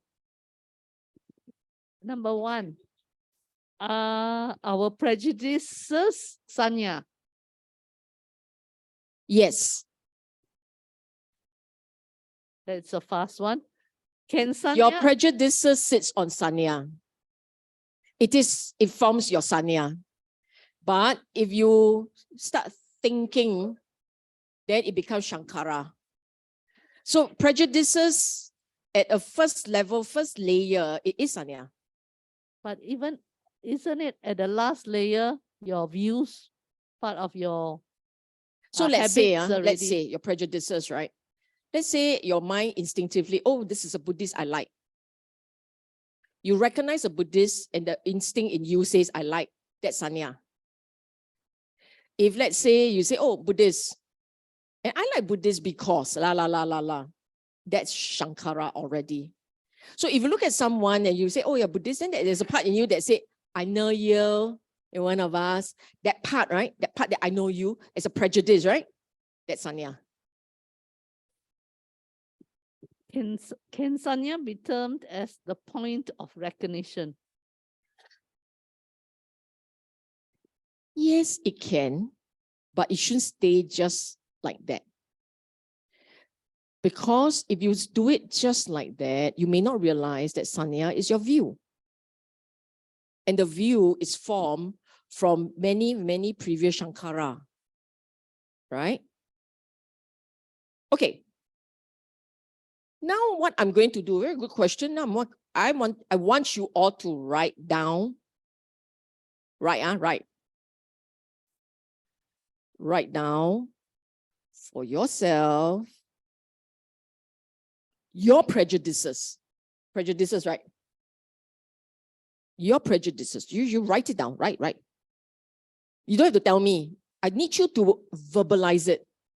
What are the kind of prejudices that you have? They're very instinctive. Sure have one. Sure have. Don't have, I will dump you a picture and then you see how it comes up. Yes. No harm. I will dump you a picture and you tell me what's going on.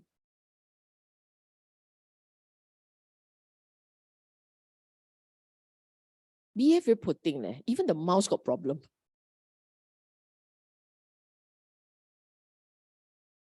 What it tells you is, like this one. Okay, a picture is going to appear, and then you just write down what jumps at you. Okay, I'm going to give you a picture. It will appear.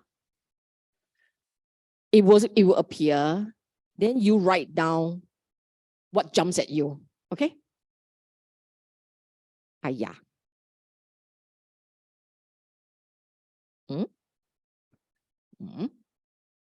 What happened?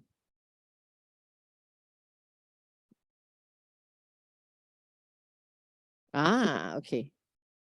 Can you all see it now?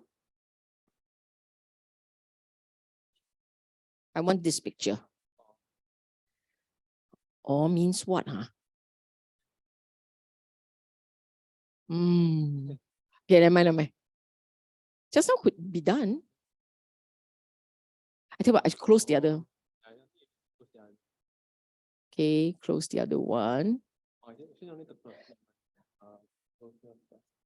Close this one first, yeah. Okay. No. Okay, I know what you're doing. Got it. This one, okay.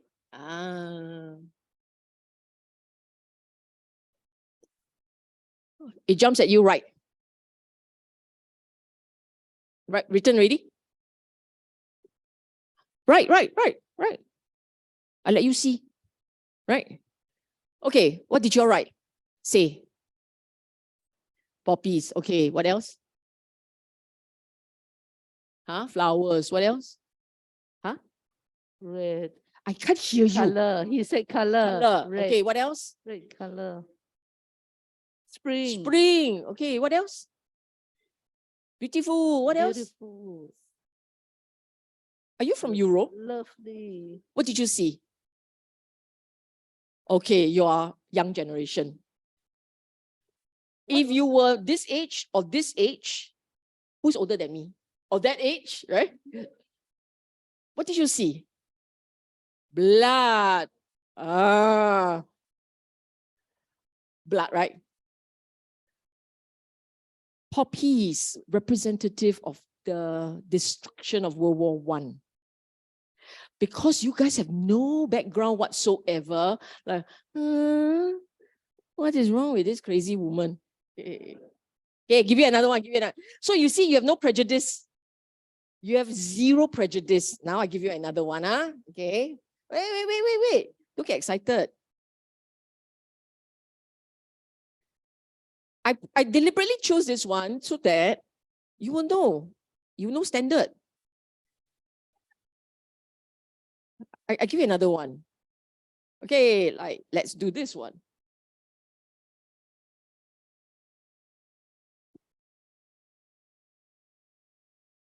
You see? Previous one. Why your thing so difficult one? Oh, like this. Oh.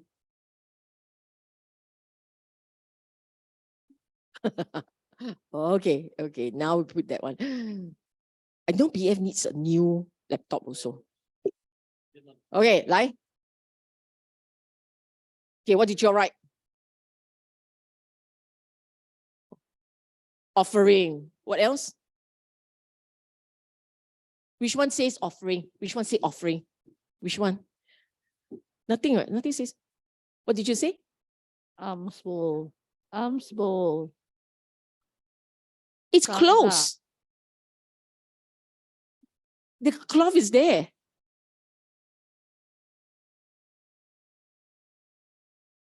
Smoke. You see how fast your mind works?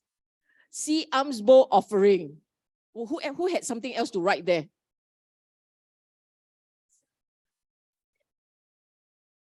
What smoke is red in color? Let's not argue. This is your sanya at fault. My question to you, what did you see? I'm going to go around the room. Quick. Earth. Urn. Okay, you saw urn. Red cloth. You have seen this how many times already, you guys? You mean that was what you wrote earlier on? What did you write? You missed this. Okay, what did you write? I know you wrote 12. Alms bowl. Very good. Alms bowl. Bowl. Sangha. You see, someone else, not from your culture, look at it and go, cloth, cloth, smoke. So this poor vision, poor vision. Black pot, black pot, not from your culture. Someone from your culture will say monk, see, sangha. Prejudices, how is it formed? All the instincts, all written inside there. Give you another one, this one more fun. I can almost guarantee the fun. Okay? Yes, must switch off first. Got it.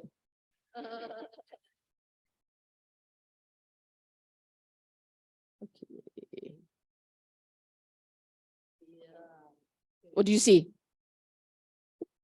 Pain. What else? Sad. What else? Sick. What else? Dying. What else? Poverty. How come not Indian men? Poverty. Huh? Yeah, Poverty. Indian man. Oh, Chim. Who in your earlier one, the very first time you saw it, what did you write? Sad, death, Death. flat. This just sound like rhythm, right? Huh? Afternoon nap. Somebody right? said homeless. What did you write? Homeless. Somebody put Homeless. What did you write? Hunger. Ah, interesting. India. Talk about prejudice. She may well be right. Why cannot be Sri Lanka? Bangladesh also possible. Yeah. So why can't it be Singapore? I also don't know why. Yeah. Prejudice. It's called prejudice. Can you see that? Because your experience says Singapore doesn't have this kind of level of suffering. Right? You say that. I give you pajamas and everything, you say Japan homeless. We are very cute one. I mean, okay, now, prejudices, the power of it is, it's so instinctive, you don't even realize. It has to be sanya. But you take a second look at it and the mind starts trying to figure out what's going on, it becomes shankara. Okay? Get it? Next question. Why does feeling come before perception and not the other way around? Because they are conjoined lah. Okay, they are conjoined and they are fast. And it could whatever bubble up first. You can have a contact and have a sensation before you settle on what it is. But if you think about it, right? I mean, it can be. So you have a sensation, boom. And in that sensation, you know pain. Pain. You recognize pain, right? So sensation, then pain, ma. Sensation, then recognition, right? You touch something, ouch. Sensation, then you have a reaction. Then I know what it is. Sometimes it is like that. Okay? Sometimes you see and you must recognize, then the sensation change. But actually, when you see, there's very sensation is neutral because you don't recognize it. Okay, I see a face, it's neutral. So I don't know, you are, it'll be like that. And then the feelings becomes jarring. So contact will have a sensation. It will be neutral and though you don't remember it. But it's the split nanosecond. Then you know what it is. It's a split. So which one comes first? Does it matter? You are stuck. Does it matter? You go and recognize your experience. Then next week you can tell me which ones jump at you first. Okay? Is sanya the same as labeling of a sense experience with a concept or name? Who asked Shin question like that? Okay. I must stress this again. I don't want you to reason your way into understanding. I don't want you to reason your way into I can answer that question, but I don't want you to reason and logically figure it out. This is reasoning to understanding. I need you to work at level 1, which is recognizing what that state is. Recognize it. Recognize that state gives you dukkha. If you chase, if you get caught up, you get judging, you cling, you chase, dukkha. I need you to get that one straight first. This is level 1 appreciation. Okay? We will level 1, this is level 1 appreciation. Today is not the day to answer that question. Please hold on to it. Next week, when we are fully done, I will throw this question back at you and you see whether you can answer it.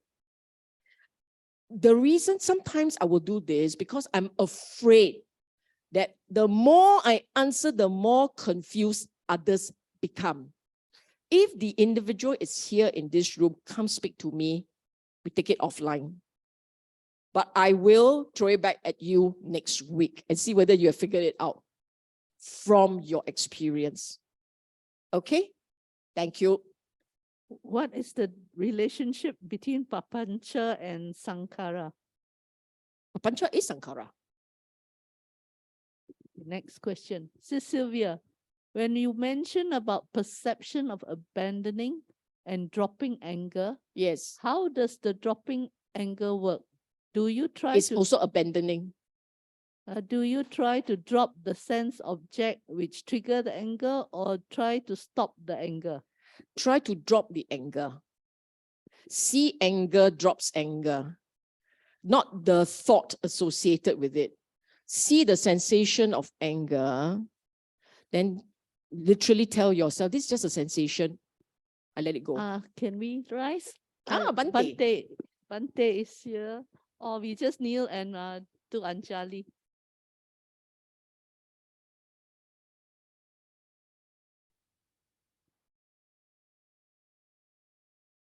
Hello, Bante.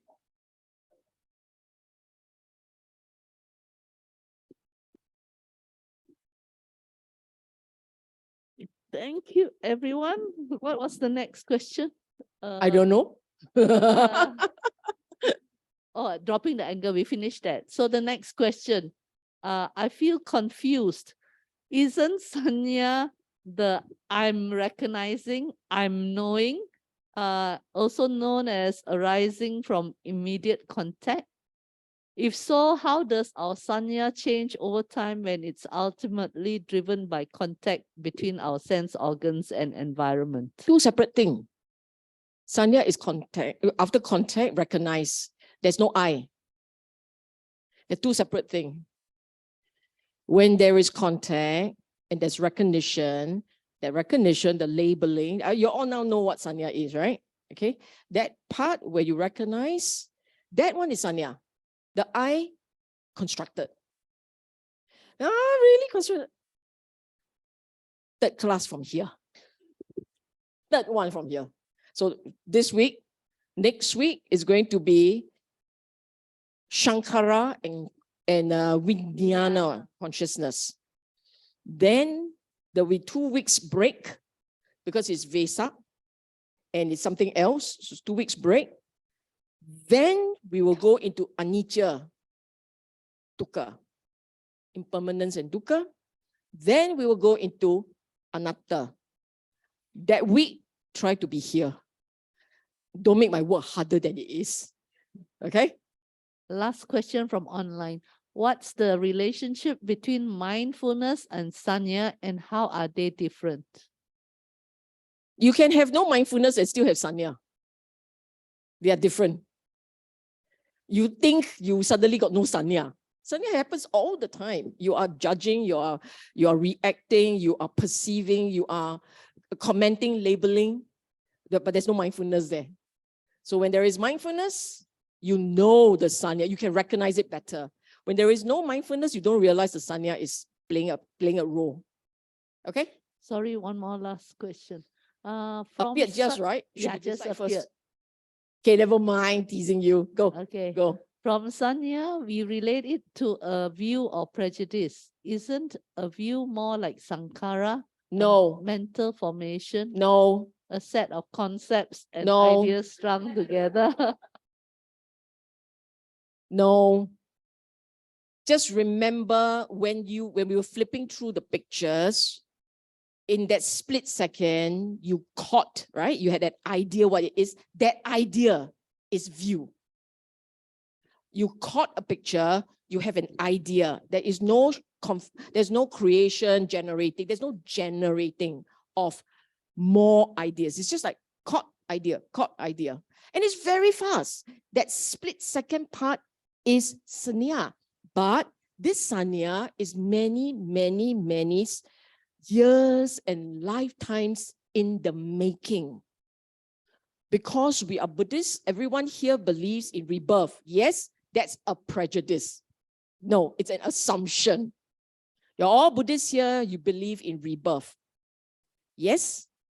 Fair, right? Okay, some of you say, I take it under advisement. Okay, fine, whatever.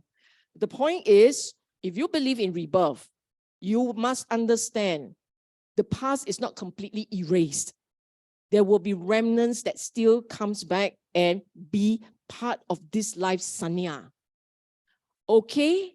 You and your siblings, born in the same family, grew up together, your instincts and reaction to the world, very different. Some of which is from this life, some of which you yourself cannot explain. You don't know why you are so fearful of fire.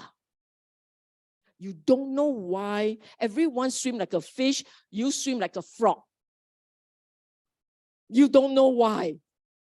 Everyone in my family loves meat. I'm the vegetarian. Why?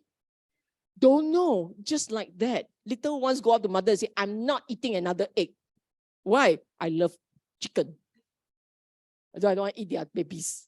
You know, all these prejudices, you don't know. Some of them are very cute. I tell you one story. It comes from, so if you guys are very curious about rebirth, right, you go and check out, it's online, it's for free. It's this guy by the name Ian Stevenson, I-A-N, Stevenson, son of Stephen, Stevenson. And he wrote many, he did a lot of research. He was a psychologist in the 50s, and he did a lot of research on little children having PTSD. Okay, little children having PTSD. So he did a lot of research, and the books, many of them, you can go on looking for Ian Stevenson, there are many. But this one I like very much. It's called Rebirth and Reincarnation, Reincarnation and Biology, or Biology and Reincarnation. And amongst the many stories that it told was this little one in Myanmar, this little boy in Myanmar. And this little boy kept talking about the life of a Japanese soldier. And that this little boy talked about how he was killed as a Japanese soldier in the Shan state of Taungji or something. He was killed there. And then he spent a while as a ghost, so he remembers taking stone and throwing at people who go to the lake because he's so angry. But anyhow, one day he saw someone that he really likes, don't know why, kind of followed the fellow home, and eventually was reborn there in that family. Now, so he talks about this, who can verify these things, right? The only odd thing about him is, one, Japanese team wins football, he very happy. Two, he scolded his family for having no dreams, no plans, not organized. He fold his things nicely. So these are the little things that the family noted about him, which is different from the rest of the family. He would like to fold his thing, he cleans his floor, and then he say, well, you all got no dream, no plan, what's wrong with you? And this is a little boy. This is very cute. These are all, this is cute little habits and all, right? They come from a different time. Then here we all sitting down here with our prejudices. Yeah, Japanese, very organized. They like clean floor. Yeah. See your prejudices? It's your sanya, your sanya talking. Okay? This room, question. Suddenly all very tired. Right? Yes, go.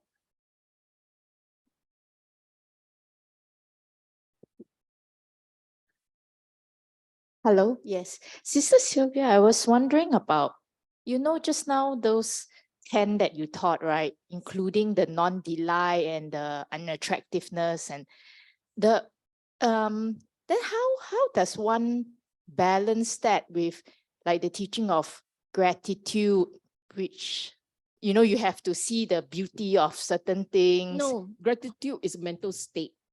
Don't have to see anything on. If you cannot come out okay, I'm going to say it like that. Everybody try. Think gratitude. Think. How many of you right here and now think gratitude and the feeling of gratitude arises? Yes? No? Just think of the word gratitude and that feeling arises. Yes? No? No. Yes. No. Okay. For the ones who are no, what must you do? Narratives. Grateful to being born in Singapore, grateful for the security and safety of this land, grateful for the opportunity to earn a living. You talk your way into gratitude arising. That's all. So, if you say looking at pleasant, not necessarily. Sometimes the feeling arises spontaneously. Sometimes for you, for whatever reason, not well practiced, not well oiled, the machine not well oiled, then gratitude doesn't come out spontaneously. Okay, let's do another test. Okay, another one, another one. Let's try another one. Think faith. Sadda. Okay, how many of you think sadda and sadda comes up? No need to think very hard, just sadda. I want that kind of one. Okay, sadda. Also cannot. Okay, let's try another experiment. The word compassion. Come up. Come up. Compassion, very easy because everybody suffers. If you had suffered before, you remember helping someone who suffered, it will come up. How much experience you have with a mental state, that's how it comes up. Your experience. Okay? You want to train your mind to sadda coming up spontaneously, you have to understand Dhamma. The more you understand of the teaching, the more you feel grateful for the teaching, a day will come, it becomes spontaneous. It will be like, ting, gratitude, ting, like that. Okay? It will become like that. It's exposure, it's experience, it's constantly at it. It means something to you, it will happen. So those are your sanya, the base, the narrative base. You never teach your kids to be grateful for whatever they have. Your kids will grow up with a problem. You must remember that.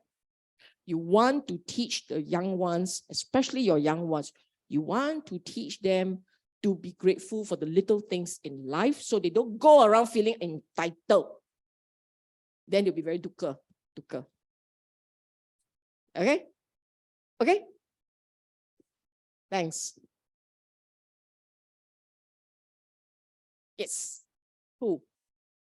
Don't make my head roll all over the place. Okay. So thanks, sister. So earlier on, I guess if it's at least for me, I think positive like gratitude, maybe it come up a bit easier. Okay. But in the event of say anger, Yes. When you're in it, you're already not in a very reasonable and logical mind, right? How do you drop it? Because the more I tell myself to drop it, it's like a double whammy, isn't it? Okay. So. Then you must attend next week's class. Because next week's class actually has a 5-step to nailing anger. Okay, thank you. Shankara. That one needs the Shankara part of the house. Okay, thank you. Now, having said that, I will say this. If in daily life, again and again and again, you try and shift the sanya in a way towards the Dhamma, like I will die, I will die, I will die, I will die. A day will come when anger come out but I will die. Okay? That's how it happens. Again and again and again, you remind yourself of mortality. You do it often enough. The sanya say, I got it, I'm going to die. Then small things that used to trigger you will not trigger you because your sanya's threshold has changed for anger. Okay? So maybe this is my problem only. I realize like I have a tendency that I wake up in the morning, I'm just angry. There may not be any reason. Then and I try to it's continue. likely, this is the one that is likely to be from a different time. Yeah. But no worries, no worries. Then you must change your sanya to focus on gratitude and faith. Okay? Change it for the positive. You constantly keep focusing on gratitude and faith, on compassion, either or, whichever comes most naturally for you. You keep getting your narrative there. Just keep parking it there. You do that often enough, you will find that whatever residual in anger, right, that comes up quite spontaneously, you start to diminish. So you're working on the subconscious. Okay? Okay, sister, is sanya permanent or impermanent? What kind of a question is that? You tell me. But sanya as a state of mind will be with you as a habit of mind. But the object of sanya, the content of sanya will change. As a mental state that happens to people, like I recognize, that mental state will always be part of you as long as there is consciousness, as long as there is life. You still have sanya. You have sanya. Like, there is a being there. There's a person. So you think sanya is all about recognizing detail. It's like people, pillow, two different things, right? I sit on pillow, I don't sit on people. You see dementia people sit on people. They can recognize, but the quality of recognition diminishes. It's not the same. So you can, the only one that you don't know whether got sanya or not is the unconscious one, the one in deep coma. I don't know what's going on there. But as long as there is consciousness, there is sanya. Just a poor quality one. Okay? So you must remember that. I already said, the demented fellow ain't going to sit on the person. You can sit on the pillow. Yes. Question. Oh, very good. Just to confirm this, Sanya, when I see something, it's a contact. When I recognize that thing, that's called Sanya. Okay, thank you. Correct. That's the first level. That's the easiest to remember. You know. The part that you know, that's the sanya. Then I don't know, but you don't know, ma. There is still sanya. You know, you don't know. You don't have a name for it. It doesn't mean that it's not operating. It just means you don't know what it is. That is also sanya. I don't know. But you know you don't know, sanya. So quality of sanya. your quality comes out with nothing. Okay? Okay? Everyone okay? Are we good? One more? Yes. Who? Ah, okay. Just now in the Honeyball Sutta, there is the creation of the self coming Yes. from Papancha, which Yes. is more like Sankara. Yes. But is it okay to say that when we sit and notice Sanya, Yes. there is a recognition, oh, I am noticing. Then Yes. I also arises when Sanya arises. Yes. Is that the attachment to Sanya then? That No, we should you're remove? attached to you. Okay, depends. Depends on the individual. Right now, this is a very good question because right now, all of you now know what Sanya is, right? If you're mindful, you try and remember, recognize, full stop. You don't remember your mindfulness crap, right? Your presence of the Dhamma poor. Then you recognize, you say, I recognize. That can happen, either or. When the mindfulness is there, you know to say recognition. When mindfulness is not there, I recognize. Okay? Papancha is downstream really. So upstream and downstream. So I always tell people, stop thinking too much. When you think you build the I. All kinds of thinking reinforces the assumption and belief in the I. Then if I don't think, then you are more aware of a mind that is just present. Sanya, or whatever it is just present. And in that present state, when your mind is quiet enough, you just tell yourself, no I, no mind is this. There is no mind, there is no I, there is no self. If you can remember, you do that. You cannot remember, habit not strong enough, it's okay. We will learn. Okay? Tired already. We are done for today.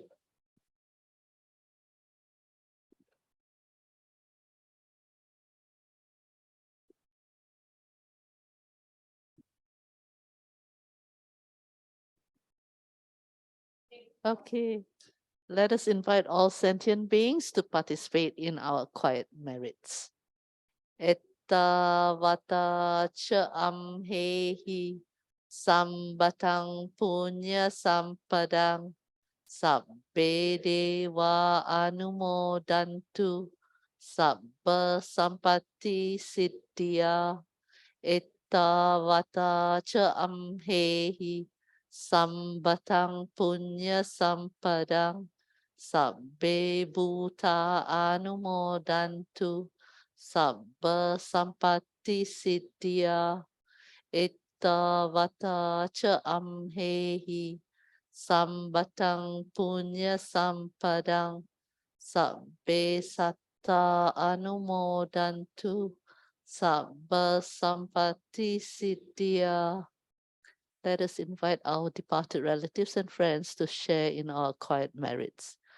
Idang me nyati nang hotu sukita hontu nyatayo. Idang me nyati nang hotu sukita hontu nyatayo. Idang me nyati nang hotu sukita hontu nyatayo. Okay, let us pay respects to the Triple Gem. Arahang Samma Sambuddho Bhagava Buddhang Bhagavantang Abhivademi.